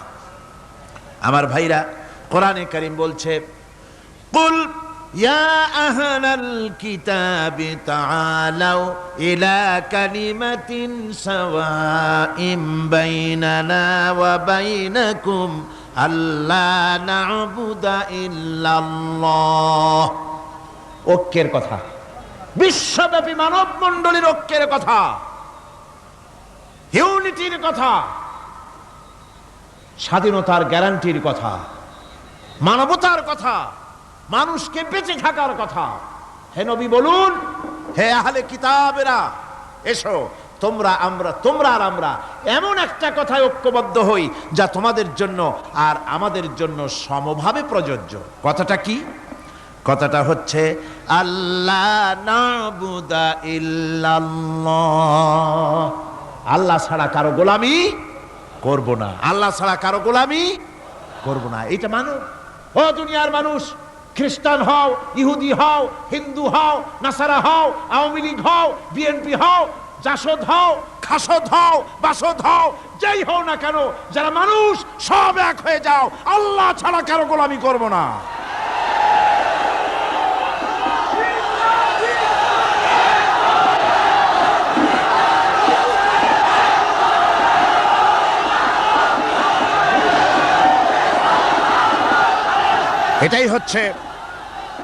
এটাই হচ্ছে আল্লাহ পাকের পক্ষ থেকে গোটা বিশ্ব মানবতার ঐক্যের বাণী, বিশ্ব মানবতার ঐক্যের কথা।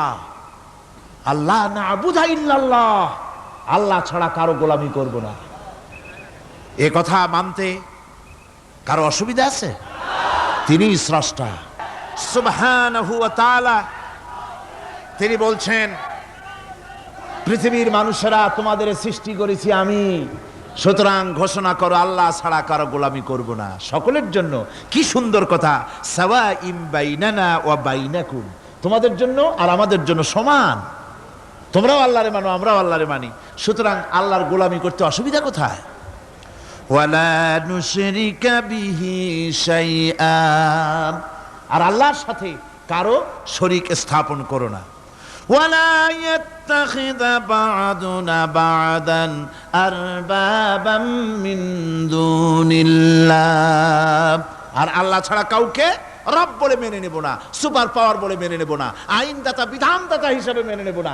এই কথা যদি জগৎবাসী স্বীকার করত, আপনার স্বীকার করলে পরে ইউএনও লাগবে না, ইউনাইটেড নেশনস অর্গানাইজেশন লাগবে না, সেন্টো লাগবে না, সিয়াটো লাগবে না, আসিয়ান লাগবে না, সার্ক লাগবে না, কিচ্ছু লাগবে না। এই তিনটা কথা মানলেই সারে দুনিয়াবাসী। কয়টা কথা? আজকে শান্তি হয়ে গেছে পৃথিবীর মানুষের কাছে।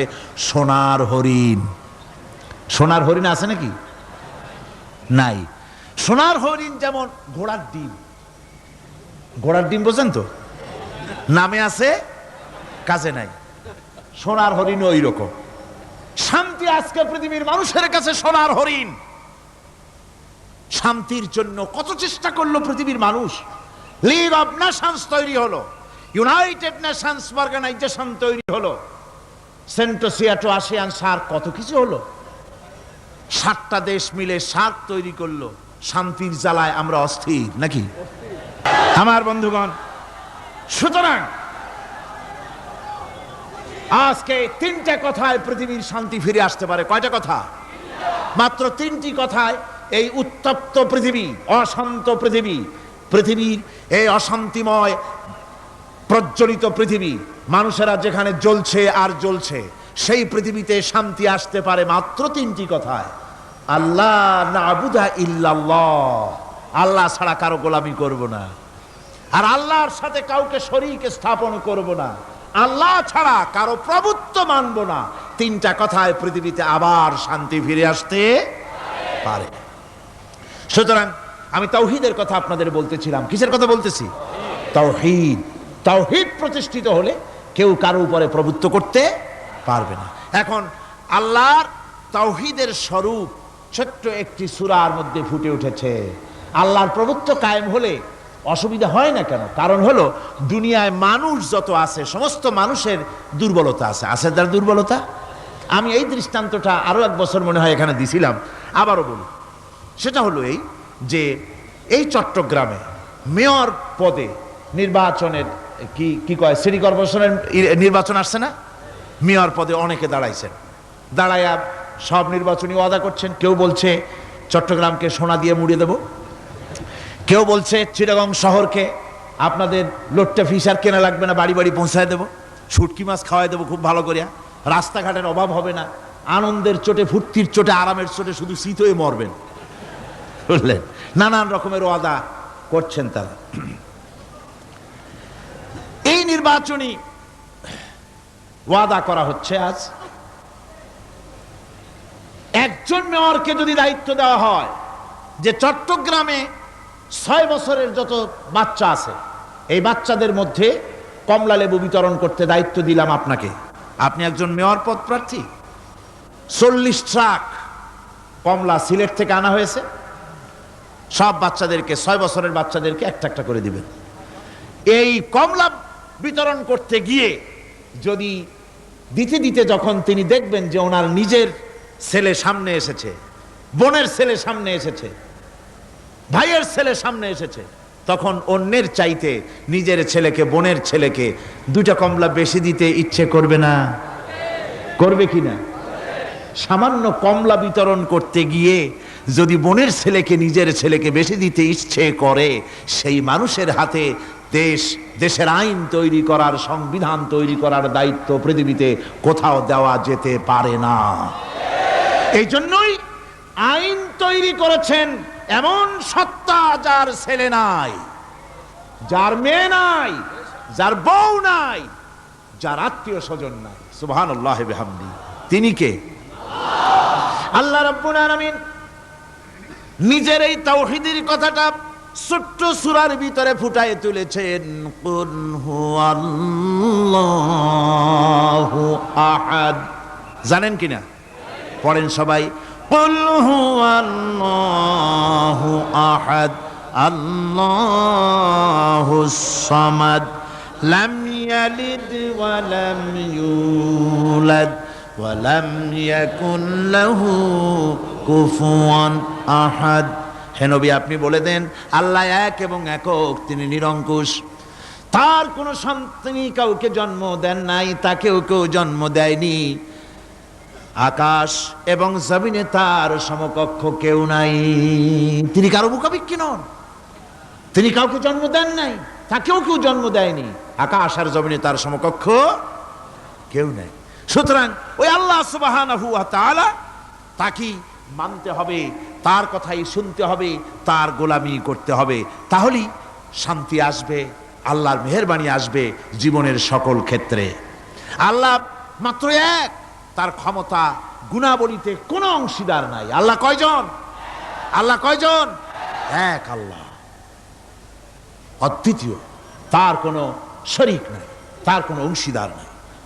কোরআনে কারীম আল্লাহ রাব্বুল আলামিন বলছেন, وَجَعَلُوا لِلَّهِ شُرَكَاءَ الْجِنَّ وَخَلَقَهُمْ وَخَرَقُوا لَهُ بَنِينَ وَبَنَاتٍ بِغَيْرِ عِلْمٍ। একই কথা জানা সত্ত্বেও আল্লাহর সাথে শরীক বানায়ো না, আল্লাহর সাথে কাউকে অংশীদার বানায়ো না, তার কোনো ছেলে নাই, মেয়ে নাই, অথচ তিনি সবাইকে সৃষ্টি করেছেন। সুবহানাহু ওয়া তাআলা আম্মা ইয়াসিফুন।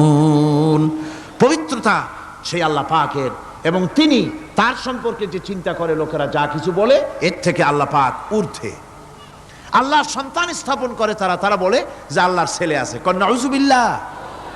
কোরআন শরীফে আল্লাহ পাক বলেছেন খ্রিস্টানের আল্লাহর ছেলে বানাইছে।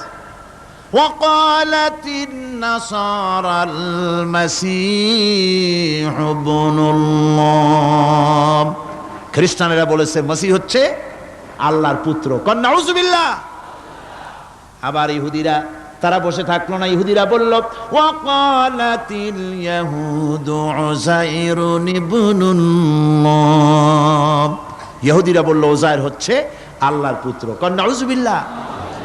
আবার আরেক শ্রেণীর লোক হলো, তারা বলল পৃথিবীতে যত মেয়ে আছে সমস্ত মেয়েগুলি হলো ফেরেশতাগুলি, সব মেয়ে, আর এই মেয়েগুলি সব আল্লাহর। নাউযুবিল্লাহি মিন যালিক। আল্লাহ রাব্বুল আলামিন প্রতিবাদ করলেন, আলাকুমুয যাকারু ওয়া লাহুল উনসা তিলকা ইযান কিসমাতুন দিযা। কি তোমরা সমস্ত পুত্র সন্তানগুলি নিজের জন্য নিয়ে নিলে, আর কন্যা সন্তানগুলি দিলে আমাকে, কেমন তোর ভাগ করলে এটা? আল্লাহ পাকের কোনো সন্তান নাই, আল্লাহ রাব্বুল আলামিনের কোনো সন্তান নাই, স্ত্রী নাই, পুত্র নাই, কেউ নাই।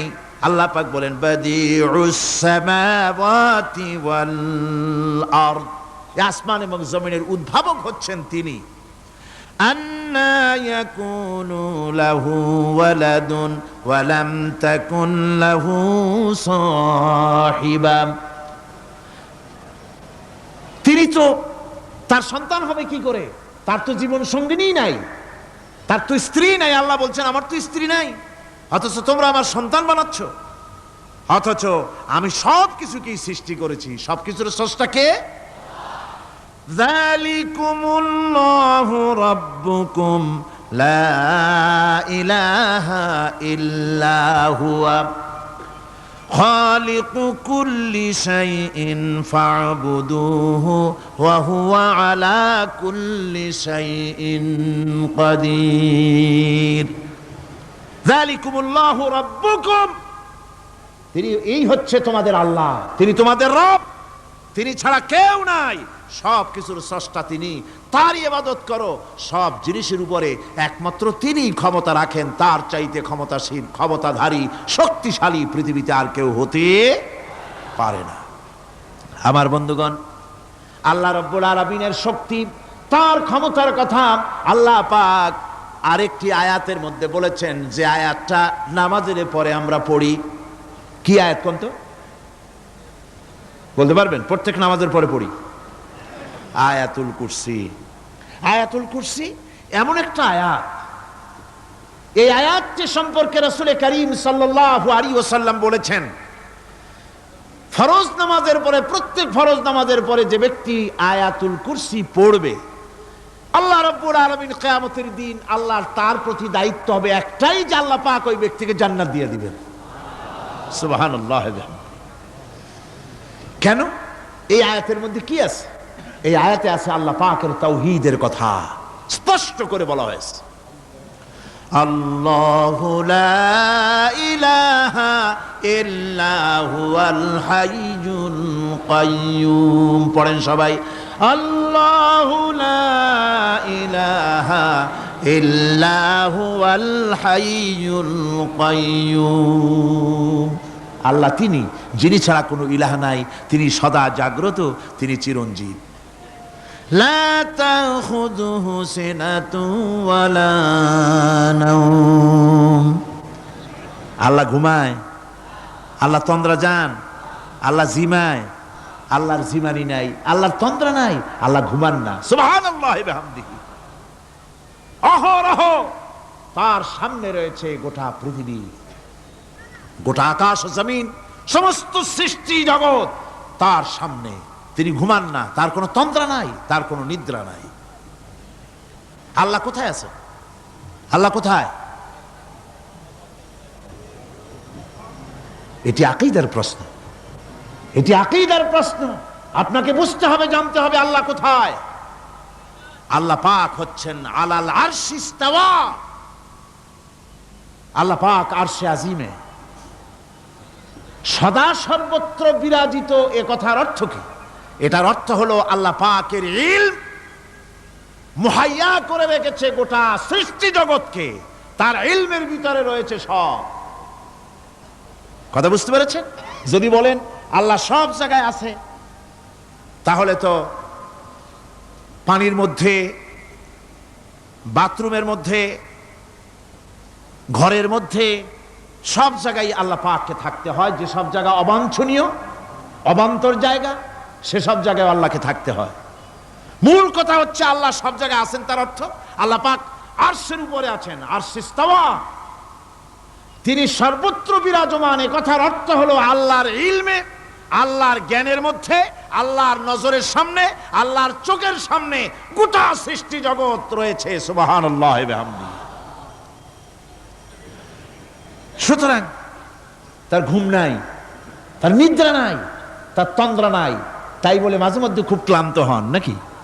না, ক্লান্তি তাকে স্পর্শ করে না। আল্লাহ পাক বলেন লাহু মা ফিস সামাওয়াতি ওয়া মা ফিল আরদ। আকাশ আর জমিন কার? মান যাল্লাযী ইয়াশফাউ ইনদাহু ইল্লা বিইযনিহি। আল্লাহ পাক বলছেন, কে আছে এমন তার দরবারে তার অনুমতি ব্যতীত সুপারিশ করতে পারে এমন অধিকারও কারো নাই। কিয়ামতের দিন অনেকে মনে করে তো যে অনেক হুজুরদের কাছে মুরিদ হয়ে গেছি, আমারে আর পায় কেডা। কিয়ামতের দিন হুজুররা একজনে ধরবে এক হাত, আর এক হুজুরে ধরবে আর এক হাত, আর দুই হুজুরে ধরবে দুই ঠ্যাং, এরকম চ্যাংদোলা করে ফিকে মারবে, জান্নাতের বারান্দায় গিয়ে মামু বাড়ির মতো সব রিগো লাগাবো। এত সহজ না, এত সহজ নয়। আল্লাহ পাকের পারমিশন ছাড়া কোন পয়গম্বর আল্লাহর সামনে কথা বলতে সাহস পাবেন না। সুবহানাল্লাহ ওয়া বিহামদিহি। আলেম পীর দরবেশ তো দূরের কথা। মান যাল্লাযী ইয়াশফাউ ইনদাহু ইল্লা বিইযনিহি। আল্লাহর পারমিশন ছাড়া কেউ কথা বলার সাহস পাবে না কিয়ামতের দিন আল্লাহর দরবারে। সুতরাং অন্যের উপরে নির্ভর করবেন না, যত বড় পীর হোক অন্যের উপরে নির্ভর করবেন না, নির্ভর করবেন আমলের উপরে। আমল কিসের উপরে? আমল। আমল তৈরি করতে হবে আর ভরসা করতে হবে রহমতের উপরে, আল্লাহর রহমত। কিসের উপরে? আল্লাহর রহমতের উপরে ভরসা করতে হবে। আমার ভাইয়েরা, আল্লাহ পাক বলেন, ইয়ালামু মা বাইনা আইদিহিম ওয়া মা খালফাহুম। বান্দার অগ্রপশ্চাৎ সবই তিনি জানেন, বান্দার সামনে পেছনে ডানে বামে সব খবর তিনি রাখেন। ওয়ালা ইউহিতুনা বিশাইইম মিন ইলমিহি ইল্লা বিমা শাআ। আল্লাহর জ্ঞাত বিষয়সমূহের মধ্যে মানুষের কোনো অধিকার নাই আল্লাহর জানা বিষয়গুলি আয়ত্ত করে, এমন অধিকার কোনো মানুষের নাই। তবে আল্লাহ ইচ্ছে করে যদি কিছু তার নিজের জ্ঞান থেকে জানান, সেটা স্বতন্ত্র কথা। ওয়াসিআ কুরসিয়্যুহুস সামাওয়াতি ওয়াল আরদ। তার সাম্রাজ্য সমগ্র আকাশ এবং জমিন জুড়ে তারই সাম্রাজ্য। সাম্রাজ্য কার? রাজত্ব কার? বাদশাহী কার? ওয়ালা ইয়াউদুহু হিফযুহুমা ওয়া হুয়াল আলিয়্যুল আযীম। এই সবের রক্ষণাবেক্ষণ এমন কোনো কঠিন নয় যা তাকে ক্লান্ত করে দিতে পারে। সুবহানাল্লাহি ওয়া বিহামদিহি। আকাশ এবং জমিন, সমস্ত সৃষ্টি জগৎ, এগুলি এমন কোনো ব্যাপার না আল্লাহর কাছে যেগুলি সব কন্ট্রোল করতে গিয়ে তিনি ক্লান্ত হন, শ্রান্ত হন, বিশ্রাম নিতে হয় না। এগুলি কোনো ক্লান্তি শ্রান্তি আল্লাহ পাককে স্পর্শ করেন না। তিনি হচ্ছেন মহান, তিনি এক মহান সত্তা, মহান স্রষ্টা। আল্লাহর জ্ঞান এবং ক্ষমতা সর্বাধিক, সবচাইতে বেশি জ্ঞান এবং ক্ষমতা আল্লাহ সুবহানাহু ওয়া তাআলা।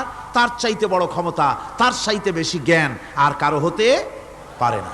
কোরআনে কারিমে আল্লাহর জ্ঞান এবং ক্ষমতা আর গুণাবলী সম্পর্কে আল্লাহ পাক বলছেন, এগুলি আমাদের জানা দরকার। আল্লাহকে শুধু আল্লাহ হিসাবে মানলে হবে না, তার গুণ জানতে হবে, তার ক্ষমতা জানতে হবে। আল্লাহর গুণ, আল্লাহকে বিশ্বাস করতে হবে তার গুণ সহকারে। আল্লাহর বিশ্বাস করবেন কি সহ? গুণ সহ। সাপকে ভয় করতে হবে তার বিষের জন্য, তার বিষ আছে, বিষ সহকারে ওকে ভয় করতে হবে। সাপকে বিষ সহকারে ভয় করতে হবে। বাঘকে আপনাকে আক্রমণ করতে পারে সেই ভয় করে আপনাকে বিশ্বাস করতে হবে। আগুন জ্বালাই দিতে ভয় করে, সেই বিশ্বাস করে ভয় করতে হবে। আল্লাহ রাব্বুল আলামিনকে বিশ্বাস করতে হবে তার গুণাবলী সহকারে। এমনি আল্লাহ আছেন এই কথাটুকুন বলাই যথেষ্ট নয়। কোরআনে কারীম বলছে, হুয়াল্লাহুল্লাযী লা ইলাহা ইল্লা হুয়া আলিমুল গায়বি ওয়াশ শাহাদাতি হুয়ার রাহমানুর রহিম। তিনি আল্লাহ, যিনি ছাড়া কোনো ইলাহ নাই, তিনি পরম দাতা, তিনি দয়ালু। আল্লাহর এভাবে বিশ্বাস করতে হবে। হুয়াল্লাহুল্লাযী লা ইলাহা ইল্লা হুয়াল মালিকুল কুদ্দুসুস সালামুল মুমিনুল মুহাইমিনুল আজিজুল জব্বারুল মুতাকাব্বির। তিনি বাদশা, তিনি আল্লাহ, যিনি ছাড়া কোনো ইলাহ নাই।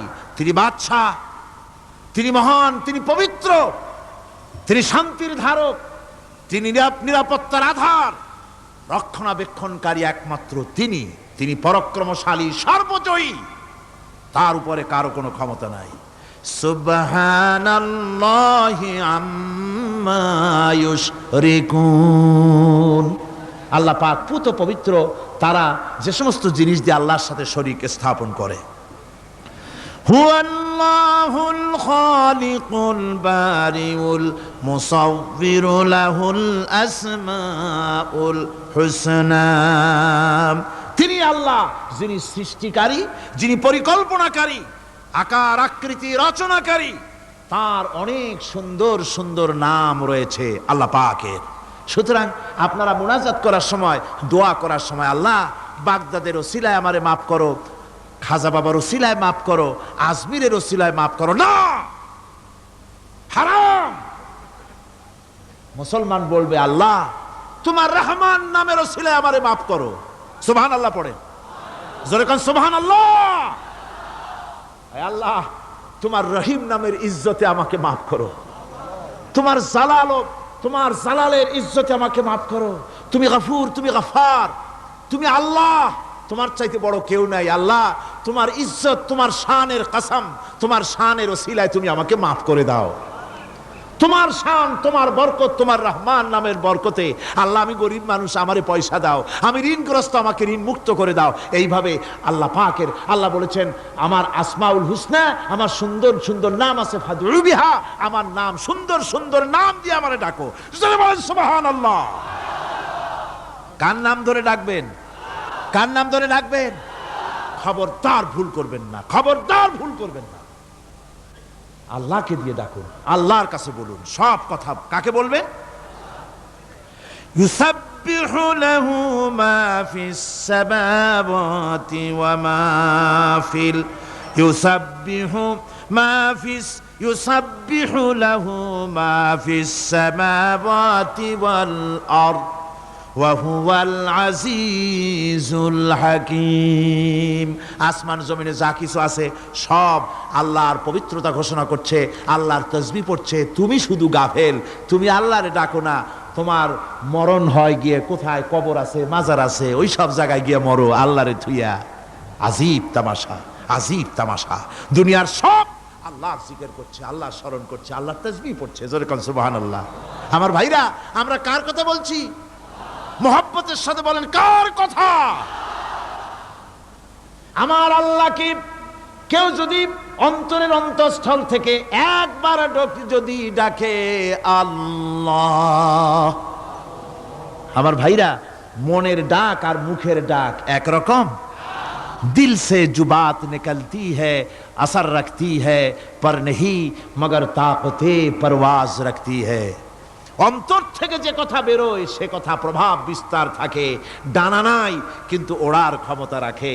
অন্তর থেকে কথা বলার, মুখের কথা বলা আলাদা। কলিজার অন্তরের অন্তঃস্থল থেকে, হৃদয়ের কন্দর থেকে কেউ যদি একটা বার বলে আল্লাহ, কোন বান্দা যদি অন্তরের অন্তঃস্থল থেকে একবার যদি আল্লাহকে ডাকে আল্লাহ, আল্লাহ পাক 70 বার সাড়া দিয়া বলেন বান্দা কি চাও, আমি হাজির। কি চাও? আমি তোমার কাছে আছি। সুবহানাল্লাহ, সুবহানাল্লাহ। এই আল্লাহ রাব্বুল আলামিন কে মহব্বত করতে হবে। তাওহীদের তাকাজা, তাওহীদের মূল বক্তব্য হচ্ছে ভালোবাসতে হবে আল্লাহকে। কাকে ভালোবাসতে হবে? বউর চাইতে, মায়ের চাইতে, বাপের চাইতে, সন্তানের চাইতে, জীবনের চাইতে কাকে ভালোবাসতে হবে? আল্লাহ সুবহানাহু ওয়া তাআলা, তাকে ভালোবাসতে হবে। আল্লাহ রাব্বুল আলামিন বলেন ওয়া মিনান নাসি মান ইয়াত্তাখিযু মিন দুনিল্লাহি আনদাদান ইউহিব্বুনাহুম কাহুব্বিল্লাহ। আল্লাহর যারা আল্লাহ ছাড়া অপর শক্তিকে আল্লাহর প্রতিদ্বন্দ্বী মনে করে তারা আল্লাহকে ছেড়ে অন্যকে বেশি ভালোবাসে। আর ঈমানদাররা কি করে? ওয়াল্লাযীনা আমানু আশাদ্দু হুব্বান লিল্লাহ। যারা নাকি ঈমানদার তারা জীবনের সব চাইতে আল্লাহ রাব্বুল আলামিনকে বেশি ভালোবাসে। আল্লাহকে বেশি ভালোবাসে যারা নাকি ঈমানদার। সুতরাং আল্লাহকে বেশি ভালোবাসতে হবে, মুহাব্বত করতে হবে আল্লাহকে বেশি। আল্লাহ পাককেই তাওহীদের মূল বক্তব্য, আল্লাহকে বেশি ভালোবাসো। তাওহীদের মূল বক্তব্য হচ্ছে আল্লাহ পাককেই সেজদা করো। সেজদা কারে করবেন? কারে করবেন? আল্লাহ পাক বলেন ওয়া মিন আয়াতিহিল লাইলু ওয়ান নাহারু ওয়াশ-শামসু ওয়াল কমার। আল্লাহ পাকের অসংখ্য নিদর্শনাবলীর মধ্যে তার নিদর্শন হতেছে তিনি চাঁদ সৃষ্টি করেছেন, সূর্য সৃষ্টি করেছেন।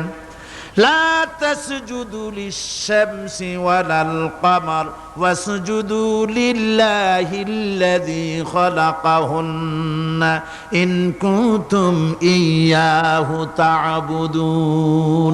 চন্দ্রকে সিজদা করো না, সূর্যকে সিজদা করো না, যেহেতু চাঁদ আর সূর্যকে আমি আল্লাহ তৈরি করেছি। সিজদা কেবল মাত্র আমি আল্লাহ রব্বুল আলামিনকে করবে, আর কারো সামনে নয়। সিজদা কেবল মাত্র কার?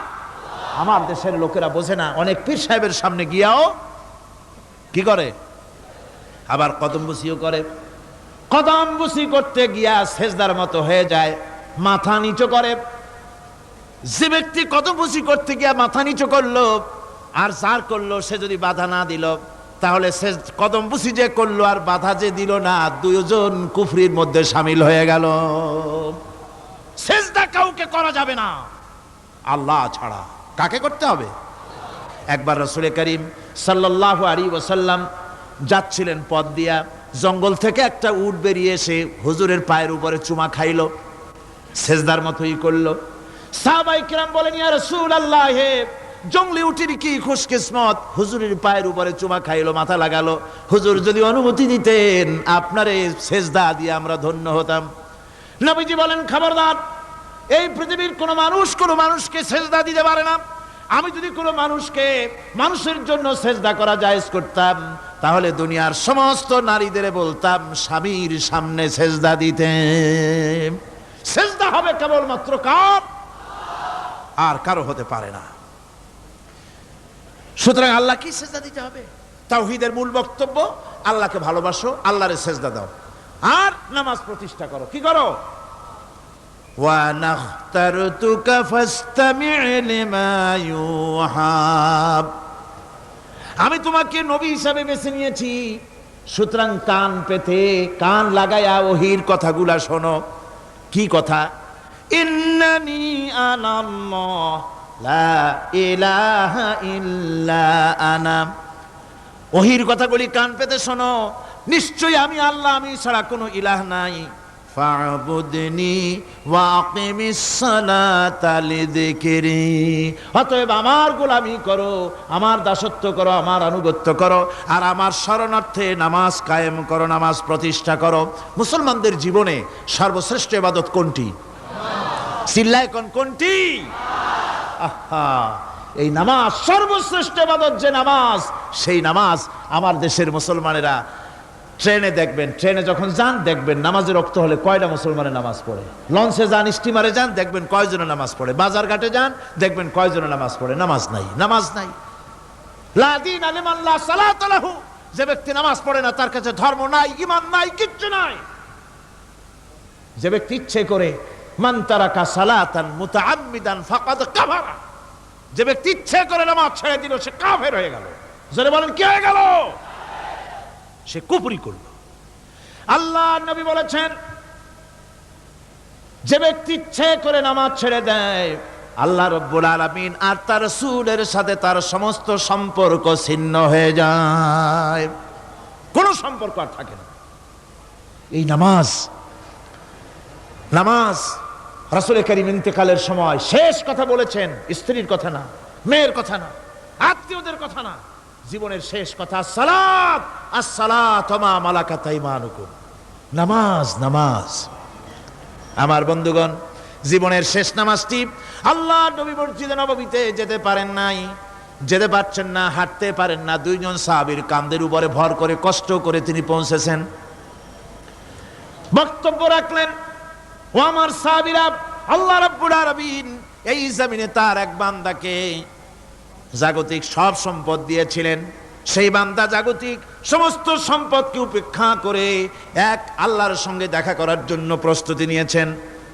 কথার অর্থ কেউ কিছু বুঝলো না। হযরত আবু বকর রাদিয়াল্লাহু তাআলা আনহু কাঁদতে কাঁদতে বেখতার হয়ে যাচ্ছেন, কাঁদতে কাঁদতে পাগলের মতো হয়ে যাচ্ছেন। সাহাবীরা মনে চিন্তা করলেন, আবু বকর বুড়ো মানুষ, এত কাঁদে কেন হুজুর? কার না কার কথা বললেন। জ্ঞান বৃদ্ধ বয়োবৃদ্ধ হযরত আবু বকর বুঝতে পেরেছেন তামাম পৃথিবীর জাগতিক সম্পদ আল্লাহ দিতে চেয়েছেন তার হাবিবকে। তার হাবিব সমস্ত সম্পদকে উপেক্ষা করে মাওলার সঙ্গে দিদার করার জন্য প্রস্তুতি নিয়েছেন। তার মানে হলো অনতি বিলম্বে আমরা সাহাবীরা রাসূলের থেকে জনমের মতো এতিম হয়ে যাব। হুজুর বললেন, আজ থেকে মসজিদে নববীর সমস্ত দরজাগুলি বন্ধ হয়ে যাবে, শুধু আবু বকরের দরজাটা খোলা থাকবে। হযরত আবু বকরের কে দায়িত্ব দিয়ে রাসূল পাক হুজরা শরীফে চলে গেলেন। পরবর্তী নামাজের রক্তে এশা রক্ত হয়ে গিয়েছে। সাহাবীরা অনেকক্ষণ অপেক্ষা করে হযরতে আবু বকর রাদিয়াল্লাহু তাআলা আনহুকে ইমামতির জায়গায় দিয়ে দিলেন। তিনি নামাজ শুরু করলেন, পিছনে সাহাবারা কান্দা শুরু করে দিলেন। তাদের মনের ধারণা হলো আল্লাহর নবীর পিছনে নামাজ পড়া জীবনে আমাদের আর কিসমতে হবে না। সাহাবীরা কাঁদতেছেন, আল্লাহর নবী জ্বরে একবার বেহুশ হয়ে পড়েন, আবার একবার হুশে আসেন। নবীজি হুশে এসে হযরত আয়েশাকে জিজ্ঞেস করেন, আয়েশা রে এখন কোন সময়? হযরত আয়েশা বলেন, হুজুর নামাজের রক্ত হয়ে গেছে, সাহাবায়ে কিরাম আপনার অপেক্ষা করে জামাত শুরু করে দিয়েছেন। হুজুর বলেন দরজাটা খুলে দাও, আমি একটু দৃশ্যটা দেখি। দরজা খুলে দেওয়া হলো। হযরত আয়েশার কাঁধের উপরে ভর করে হুজুর মাথা উঁচু করে মসজিদে নববী নামাজের দৃশ্য দেখে কিছুক্ষণ তাকায় থেকে শুয়ে পড়লেন। হুজুরের দুই চোখ দিয়ে পানি বেয়ে পড়তে লাগলো। হযরত আয়েশা বলেন, হুজুর নামাজের দৃশ্য দেখে কাঁদেন কেন? আল্লাহর নবী বলেন, আয়েশা রে এটা কোনো দুঃখের বাণী নয়, আমার চোখে পানি এসেছে বড় তৃপ্তির বাণী। আজকে নামাজের যে জামাতের দৃশ্য দেখলাম, এই জামাতকে কায়েম করার জন্য তায়েফের ময়দানে আমার রক্ত দিয়ে তায়েফের ময়দান রঞ্জিত হয়েছে, ওহদের ময়দানে আমার দান্দান মোরাও শহীদ হয়েছে, সাহাবায়ে কেরাম জীবন দিয়েছেন। এই কষ্টের বিনিময়ে আজ জামাত কায়েম হয়ে গিয়েছে। এই দৃশ্য দেখে আমার মনে পড়ল কিয়ামত পর্যন্ত আমার যত উম্মত পৃথিবীতে আসবে এইভাবে করে তারা জামাত বন্দী হয়ে নামাজ আদায় করবে। আমার ভাইরা, নামাজ হচ্ছে মুসলমানদের জীবনের শ্রেষ্ঠ ইবাদত। সেই নামাজ মুসলমানদের কাছে নাই। নামাজকে ফালতু কাজ বলে মনে করে। আমার বন্ধুগণ, নামাজ পড়বেন, নামাজ পড়বেন, নামাজ ছেড়ে দিবেন না। বলেন তো শয়তান আল্লাহর কয়টা হুকুম ভেঙেছিল? ইবলিস কয়টা হুকুম ভেঙেছে? একটা হুকুম ভাঙ্গা ইবলিস হইছে কি? শয়তান। জোরে কোন কি হইছে? শয়তান হয়ে গেল। একটা মানুষ যদি 24 ঘন্টার ভিতরে 5 ওয়াক্ত নামাজ ছেড়ে দেয়, 5 ওয়াক্ত নামাজের ভিতরে 17টা হুকুম আছে। আল্লাহর কয়টা হুকুম? একটা হুকুম ভাঙার কারণে ইবলিস হয়ে গেল শয়তান। আর 24 ঘন্টার ভিতরে 17টা হুকুম আল্লাহর যারা বরবাদ করে তারা তো শয়তানের বাবা হয়ে যায়। শয়তান দূর থেকে সেলুট মারে যে বাবা তুমি শুধু বাপ না, আমার ওস্তাদও। একটা হুকুম ভঙ্গ করে আমার এই দশা হইছে, আর তুমি 24 ঘন্টা আল্লাহর 17টা করে হুকুম ভাঙ্গো, তুমি তো শয়তান না, শয়তানের চাইতেও বেকায়দা। জোরে কর নাউযুবিল্লাহ। নামাজের মধ্যে সেজদা দিবেন, মজা পাবেন। নামাজ মেশিনের মতো পড়বেন না, নামাজ পড়বেন মুহাব্বতের সাথে। আল্লাহর সামনে দাঁড়িয়েছেন, কার সামনে? মেশিনের মতো পড়বেন না, দায় সারা গোছের পড়বেন না। আল্লাহর নবী বলেন নামাজের ভিতরে যখন সেজদায় যাবে, সেজদা যখন দিবে তখন মনে করবে তুমি যেন তোমার কপালকে আল্লাহ রব্বুল আলামিনের কদম মোবারকের উপরে ছেড়ে দিয়েছো।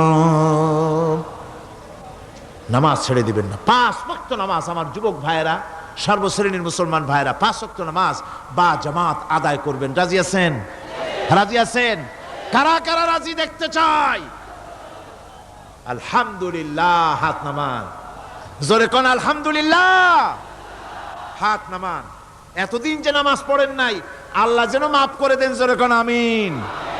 উমরি কাজা শুরু করে দিবেন। 5 ওয়াক্ত নামাজ সঠিকভাবে আদায় করবেন। তাওহীদের তাকাজা হচ্ছে নামাজকেও প্রতিষ্ঠা করতে হবে। তারপরে আল্লাহর আনুগত্যশীল হতে হবে। এগুলি হচ্ছে তাওহীদের তাকাজা, তাওহীদের কথা। আল্লাহ পাকের প্রতি এই মহব্বত নিয়ে আল্লাহর নামাজ, আল্লাহর রোজা ইত্যাদি সঠিকভাবে জীবনের সকল ক্ষেত্রে করতে হবে। আর সাহায্য চাইতে হবে কেবলমাত্র আল্লাহর কাছে। সাহায্যটা কার কাছে চাইবেন কোন তো? একটু মহব্বতের সাথে কোন। যদি কিছু দরকার হয় কার কাছে চাইবেন? আল্লাহ পাক বলছেন নামাজে প্রত্যেক নামাজের ভিতরে আমরা বলি ইয়্যাকা না'বুদু ওয়া ইয়্যাকা নাস্তাঈন। পড়েন সবাই, ইয়্যাকা না'বুদু ওয়া ইয়্যাকা নাস্তাঈন। আল্লাহ, আমরা একমাত্র তোমার গোলাম। একমাত্র কার গোলাম? তোমার গোলাম। সাহায্য কার কাছে চাই? তুমি আল্লাহ, তোমার কাছেই সাহায্য চাই। প্রত্যেক নামাজের প্রত্যেক রাকাতে সূরা ফাতিহার কথা আমরা বলি। আমার বন্ধুগণ, নামাজের মধ্যে কথা বলা সত্ত্বেও আমরা নামাজের ভিতরে আল্লাহ রাব্বুল আলামিনের কাছে সাহায্য চাই বলে কিন্তু সাহায্যটা আল্লাহর কাছে চাই না। যখন ছেলে হয় না, বিবাহ করেছে 10 বছর হয়ে গেছে, সন্তান হয় না, খাজা বাবার কবরের কাছে গিয়া বলে, খাজা বাবা ছেলে নাই, একটা ছেলে দাও। জোরে কন নাউজুবিল্লাহ। আছে না এমন? বাজে বস্তান নাকি আছে না? হ্যাঁ, বাইজিদ বস্তান, আস্তানা। সেখানে যে গাছের সাথে ইট বাঁধতে থয়, ইট যেমন ভার হবে, মেয়ে লোকের পেটের মধ্যে এরকম বাচ্চায় ভার হবে। নাউজুবিল্লাহ, কি আকীদা, কি খারাফাত! আস্তাগফিরুল্লাহুল আযীম। কোন মুসলমানের করা উচিত না ভাই, কোন মুসলমানের এমনটি কাজ করা উচিত না। আস্তানার কচ্ছপের সাথে আর গাছের দড়ি বাঁধার সাথে সন্তান গ্রহণের কি সম্পর্ক? কোরআনে কারীম আল্লাহ রাব্বুল আলামিন বলেন, আমি যাকে খুশি পুত্র দান করি, যাকে খুশি মেয়ে দান করি, যাকে খুশি ছেলেও দেই মেয়েও দেই, যাকে খুশি আমি কিছুই দেই না। ছেলে দেওয়ার মালিক কে? আকীদাটা সংশোধন করে জানাজ। খবরদার, কোন মাজারে গিয়া কিছু চাইবেন না। কার কাছে চাইবেন? ওই দেখুন আল্লাহ পাক বলেন, ফাইযা ফারাগতা ফানসাব ওয়া ইলা রাব্বিকা ফারগাব। আল্লাহ পাক বলেন, বান্দারে যখন তুমি খালি হাত হয়ে যাবে, হাতে যখন কিছু থাকবে না, অসহায় হয়ে যাবে, তখন তুমি দাঁড়ায় যাও, হাত দুটি আমার দরবারে ফয়লায়া দাও। খালক কি রন্দায়ে হুয়ে दुनिया की ठुकराए हुए आए हैं तेरे दर पर हाथ फैलाए हुए। আল্লাহর দরবারে হাত তোলো, আল্লাহর কাছে হাত পাতো। হাত পাতবেন কার কাছে? আল্লাহ পাকের কাছে। আল্লাহ শিখাই দিলেন, খালি হাত যখন হয়ে যাবে আমার কাছে চাও, আমার কাছে দাঁড়াও, কারো কাছে চাইও না, আমারে বলো। বুখারী শরীফের ভিতরে এসেছে, স্যান্ডেলের ফিতা কাছা যদি ছিঁড়ে যায়, মানুষের কাছে চেয়েও না, আমি আল্লাহর কাছে চাও। আমার কাছে চাও, আমি দিব। আল্লাহর ভান্ডারে অভাব আছে? জোরে কোন অভাব আছে? অভাব নাই। বিপদে পড়ে গেছেন, মুসিবতে পড়ে গেছেন, মাজারে গিয়া, খবরদার কোন মাজারে গিয়া কিছু চাইবেন না।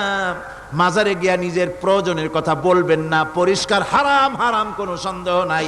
মাজারে গিয়া কিছু চাইবেন না, চাইবেন আল্লাহর কাছে। আপনি দেখুন, ইউনূস আলাইহিস সালাম বিপদে পড়লেন, আপনি কি ইউনূস আলাইহিস সালামের চাইতে বেশি বিপদে পড়ছেন নাকি? কোন ইউনূস আলাইহিস সালামের চাইতে অত বড় বিপদে দুনিয়ার কোন মানুষ পড়ছে কোনোদিন? আমার ভাইয়েরা, মাছে গিলে ফেলেছে, মাছ পানির অথল তলদেশে চলে গেছে, মাছের পেটের ভিতরে জানলা নাই, দরজা নাই। হযরত ইউনূস আলাইহিস সালাম লক্ষ্য করলেন, এখন তো আর বাঁচতে পারবো না, মরা ছাড়া পথ নাই। ইউনূস আলাইহিস সালাম চিৎকার মারলেন, লা ইলাহা ইল্লা আনতা সুবহানাকা ইন্নী কুনতু মিনাজ জালিমিন। পড়েন সবাই, লা ইলাহা ইল্লা আনতা সুবহানাকা ইন্নী কুনতু মিনাজ জালিমিন। লা ইলাহা ইল্লা আনতা, আল্লাহ তুমি ছাড়া কেউ নাই, তুমি ছাড়া কেউ নাই, কোনো ইলাহ নাই, মাবুদ নাই। আমি তোমার পবিত্রতা ঘোষণা করছি, তুমি দয়া করে আমাকে বাঁচাও, আমি আমার নিজের উপর জুলম করেছি। আমার বন্ধুগণ, এত বড় মারাত্মক বিপদের ভিতরে ইউনূস আলাইহিস সালাম যখন চিৎকার মারলেন, পানির ভিতরে বসে, মাছের পেটের ভিতরে বসে, আল্লাহ রাব্বুল আলামিন চুপ করে থাকলেন না, সঙ্গে সঙ্গে রাব্বুল আলামিন জবাব দিয়া দিলেন, فاستجبنا له ونجيناه من الغم وكذلك ننجي المؤمنين। আমি বললাম, ইউনূস তুমি বিপদে পড়েছ, তুমি যখন চিৎকার মারলে তোমার চিৎকারের আওয়াজ দুনিয়ার কেউ শোনে নাই, কোন রাজা বাদশাহ, তোমার আত্মীয় বন্ধু বান্ধব কেউ শোনে নাই। নদীর অতল তলদেশে মাছের পেটের ভিতরে বসে যে চিৎকার তুমি মারলে পৃথিবীর কেউ শোনে নাই, আমি তোমার আরশের মালিক আল্লাহ রব্বুল আলামিন শুনেছি। শুধু শুনি নাই, জবাব দিয়া দিলাম, মাছের পেটের ভিতরে বেদনার সৃষ্টি করে দিলাম। মাছ ভেটে উঠল নদীর উপরে, ব্যথার চোটে মাছ দেখলো, বমি করা ছাড়া পথ নাই। মাছ দরিয়ার কিনারে গিয়া বমি করে ফালাই দিল ইউনূস আলাইহিস সালামকে। আল্লাহ বলেন, ইউনূস রে বাঁচায় দিলাম।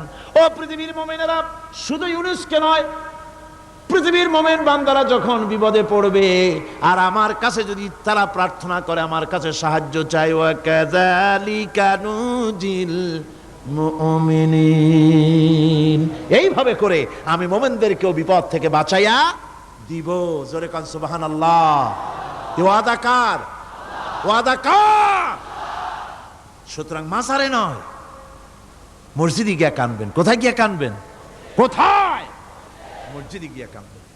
আমার বন্ধুগণ, আল্লাহ রাব্বুল আলামিন বলেন, ইয়ানসুরকুমুল্লাহু ফালা গালিবা লাকুম, আল্লাহ যদি তোমাকে সাহায্য করেন তবে কোন শক্তি তোমাকে তার উপরে জয়ী হতে পারবে না, কেউ তোমাকে তার থেকে ফিরাতে পারবে না। আর যদি আল্লাহ তোমাকে জিল্লতি দেন, যদি তোমাকে আল্লাহ পাক লাঞ্ছিত করেন, তোমাকে কেউ সম্মান দিতে পারবে না। দেখুন, ইব্রাহিম আলাইহিস সালামকে নমরুদ আগুনের মধ্যে ফালাই দিবে। জিবরাইল বলছেন, ইব্রাহিম আমার কাছে সাহায্য চাও, আমি তোমার বাঁচাই দেব, আগুনটারে নিভাই দিব। কত বড় কথা, আমি বাঁচাই দেব, আমার কাছে বলো না। ইব্রাহিম আলাইহিস সালাম জিবরাইলের কাছে সাহায্য চাইছে? কোন চেয়েছেন? হযরত ইব্রাহিম বলেন, জিবরাইল সাহায্য তোমার কাছে আমি কেন চাইব? তোমার কাছে সাহায্য চাওয়ার প্রশ্ন ওঠে না, কারণ আমি এমন কোন অন্ধ আল্লাহর ইবাদত করি না যে আল্লাহ তার গোলামের দুঃখ নিজের চোখে না দেখেন। আমি আগুনে পড়ে গেলে, আগুনে জ্বললে পরে আমার আল্লাহ যদি খুশি হন, তাহলে এরকম আগুনে 1000 বার পড়ে জীবন দিতে আমি ইব্রাহিম রাজি আছি। ইব্রাহিম আলাইহিস সালাম আগুনে পড়ে গেলেন। আল্লাহ পাক দেখলেন ইব্রাহিম পাস করছে। কোন ডিভিশন? ফার্স্ট ক্লাস, ফার্স্ট হয়ে গেছে। আগুনের ভিতরে পড়ে গেলেন। আল্লাহ পাক সঙ্গে সঙ্গে আগুনের প্রতি নোটিশ করে দিলেন, ইয়া নারু কুনি বারদাও ওয়া সালামান আলা ইব্রাহিম, আগুন আমার ইব্রাহিমের জন্য শান্তিদায়ক, ঠান্ডা হয়ে যা। সুবহানাল্লাহ ওয়া বিহামদিহি। এই জন্য আল্লাহ রাসূল বলেছেন, ইযা সালতা ফাসআলিল্লাহ, যদি কিছু চাও কার কাছে চাইবা? কে শেখাচ্ছেন? রাসূল। আল্লাহ রাসূল বলছেন, ইযা সালতা ফাসআলিল্লাহ, যদি কিছু চাও আল্লাহর কাছে চাও। ওয়া ইযা স্তানতা ফাস্তাইন বিল্লাহ, আর যদি কিছু চাইতে চাও, সাহায্য চাও, সাহায্য চাইবা আল্লাহর কাছে। কার কাছে? কোন মাজারে চাইবেন? কোন মাজারে চাইবেন? কোন কবরস্থানে চাইবেন? কারা কারা চাইবেন না হাত উঁচু করে দেখান। আলহামদুলিল্লাহ।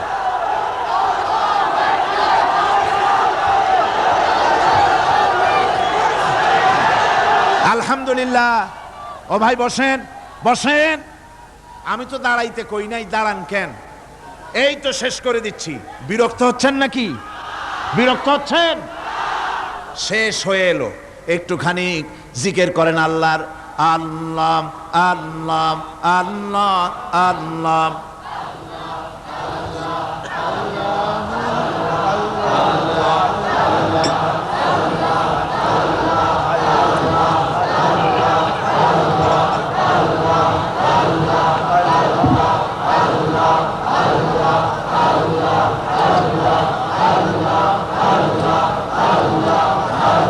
লা ইলাহা ইল্লাল্লাহু মুহাম্মাদুর রাসূলুল্লাহ।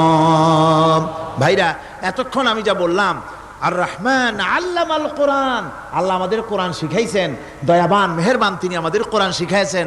কোরআন আমাদেরকে তাওহীদ শিখাইছে। কি শিখাইছে? এতক্ষণ তাওহীদের কথা বললাম, এবার শিরকের কথা শুনতে হবে। তাওহীদ বোঝা যাবে না শিরক না জানলে, শিরক বোঝা যাবে না তাওহীদ না জানলে। দিন বোঝা যায় না রাত না বুঝলে, রাত বোঝা যায় না দিন না হলে, টক বোঝা যায় না মিষ্টি না হলে, মিষ্টি বোঝা যায় না টক বা তিতা না হলে। কথা বুঝতে পেরেছেন?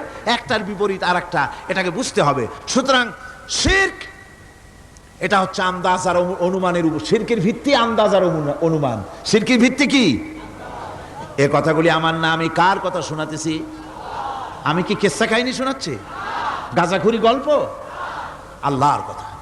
আমার আল্লাহ পাক বলছেন, আলা ইন্না লিল্লাহি মান ফিস সামাওয়াতি ওয়া মান ফিল আরদ। জেনে রাখো, আসমানের বাসিন্দা হোক আর জমিনের বাসিন্দা হোক, সব হতেছে আল্লাহর মালিকানাধীন। কার মালিকানাধীন? وما يتبع الذين يدعون من دون الله شركاء। যারা আল্লাহকে ছাড়া মন গড়া শরীকদারকে ডাকে, আল্লাহরে বাদ দিয়া অন্য শরীকদের যারা ডাকে, তারা এইটা ডাকে কিভাবে?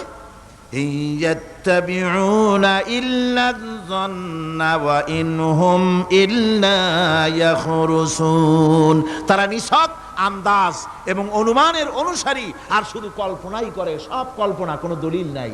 মাজারে গিয়া কিছু চাওয়া, এর কি কোনো দলিল আছে? রাসূলুল্লাহ এরকম করেছেন, সাহাবায়ে কেরাম এরকম করেছেন?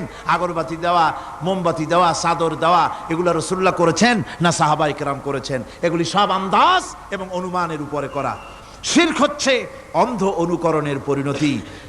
ওই দেখছি মা বাপ করেছে, মুরব্বীরা করেছে, তাই করে। আল্লাহ পাক বলছেন, যদি তাদের জিজ্ঞেস করে সব কাজ করো কেন তারা? রব্বুল আলামিন বলেন, হাউলাই মা ইয়াবুদুনা ইল্লা কামা ইয়াবুদু আবাউহুম মিন ক্বাবল। হে নবী, এরা সেই মিথ্যা খোদাদের ইবাদত করে। কেন করে? প্রশ্ন করা হলে তারা এই জন্যই করে যে তাদের বাপ দাদারে করতে দেখেছে, তাই বাপ দাদাদের অনুসরণ তারা করে, অনুকরণ করে, আন্দাজের উপরে, অনুমানের উপরে। তাদের কাছে কোনো দলিল নাই। এই শিরক থেকে ফিরে থাকার জন্য সূরা লোকমানের মধ্যে দেখুন, হযরতে লোকমান তিনি তার সন্তানকে ডেকে বলছেন, ইয়া বুনাইয়া ইয ক্বালা লুকমানু লিবনিহি ওয়া হুয়া ইয়াইযুহু ইয়া বুনাইয়া লা তুশরিক বিল্লাহ ইন্নাশ শিরকা লাযুলমুন আযীম।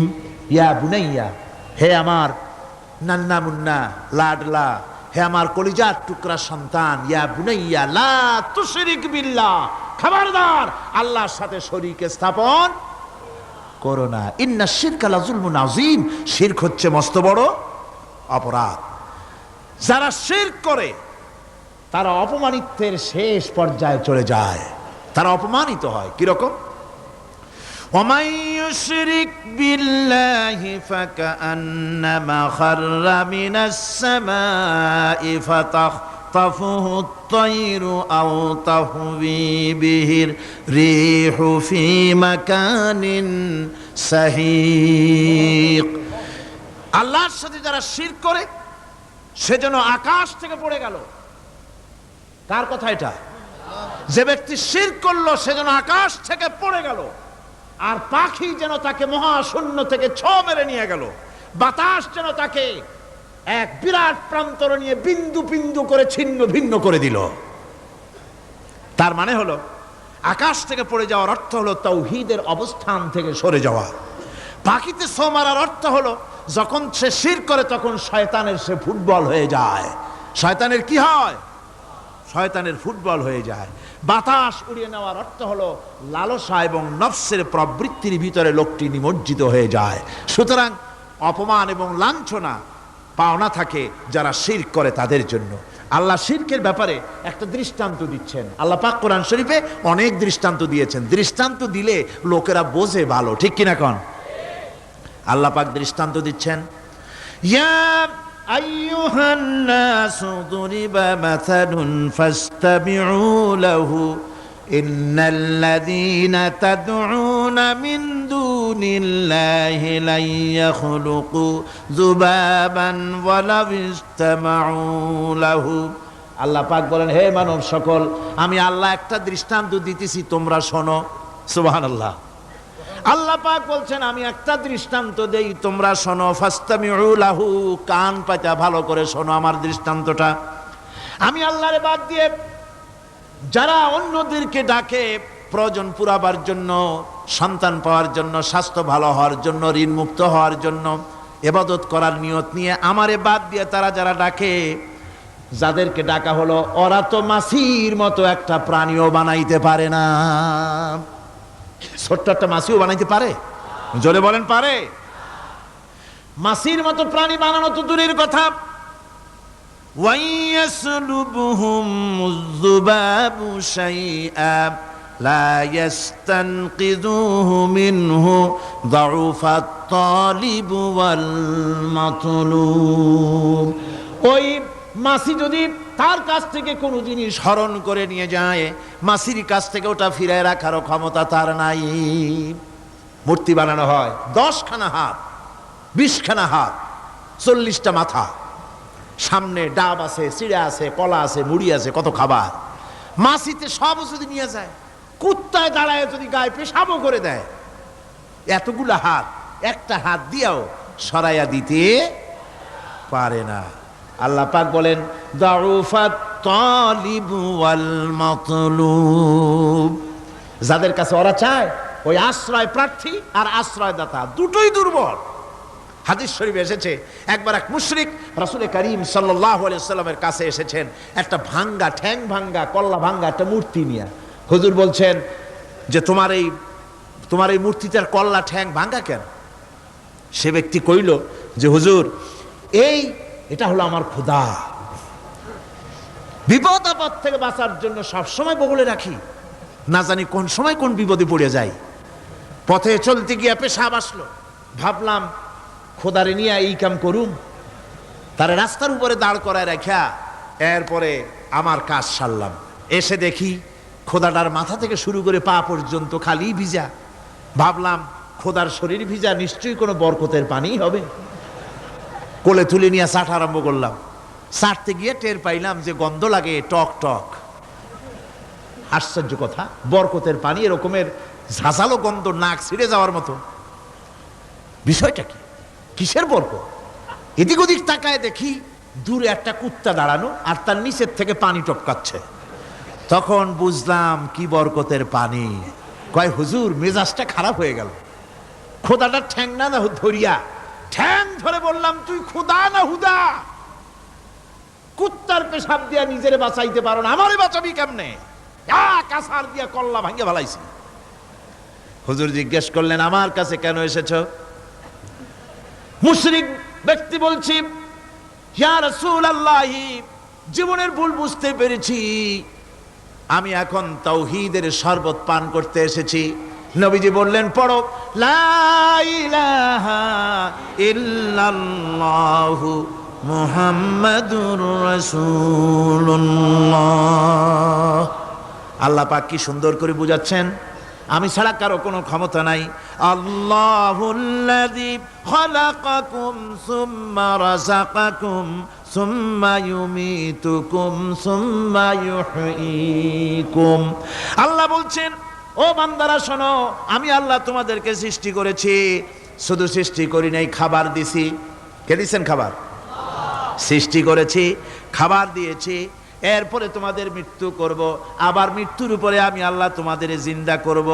হাল মিন শুরাকাইকুম মান ইয়াফআলু মিন যালিকুম মিন শাই।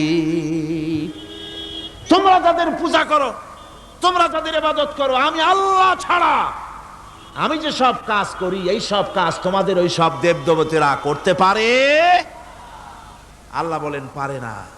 সুবহানাহু ওয়া তাআলা আম্মা ইউশরিকুন। তিনি পবিত্র, পবিত্র পবিত্র। তারা যে সমস্ত কথা বলে আর আল্লাহর সাথে যে সমস্ত জিনিস দিয়ে শরীক স্থাপন করে, তার থেকে আল্লাহ মহান পবিত্র।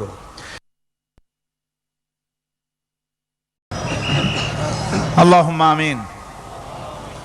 ربنا ظلمنا أنفسنا وإن لم تغفر لنا وترحمنا لنكونن من الخاسرين ربنا لا تزغ قلوبنا بعد إذ هديتنا وهب لنا من لدنك رحمة إنك أنت الوهاب ربنا العالمين হাজার হাজার মুসলমান নরনারী দীর্ঘক্ষণ ধরে তোমার কোরআনের কথা শুনেছি, মেহেরবানি করে সওয়াবটুকু রাসূল করিম সাল্লাল্লাহু আলাইহি সাল্লামের রূহ মুবারকে পৌঁছে দাও।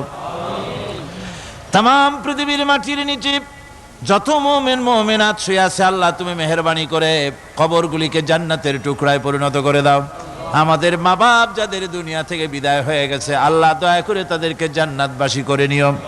রব্বিরহামহুমা কামা রব্বায়ানি সগীরা রব্বিরহামহুমা কামা রব্বায়ানি সগীরা। আয় আল্লাহ তাআলা এই মাহফিলের আয়োজন যারা করেছেন ইসলামী সমাজ কল্যাণ পরিষদকে তুমি মঞ্জুর করে নিও আল্লাহ রব্বুল আলামিন। तमाम পৃথিবীর বুকে মুসলমানেরা যত জায়গায় বিপদে আছে মুসিবতে আছে আল্লাহ তুমি দয়া করে মেহেরবানি করে বিপদগ্রস্ত মুসলমানদের হামি ও নাসির হয়ে যাও। ربنا تقبل منا إنك أنت السميع العليم وتب علينا إنك أنت التواب الرحيم سبحان ربك رب العزة عما يصفون وسلام على المرسلين الحمد لله رب العالمين بحق لا إله إلا الله محمد رسول الله السلام عليكم ورحمة الله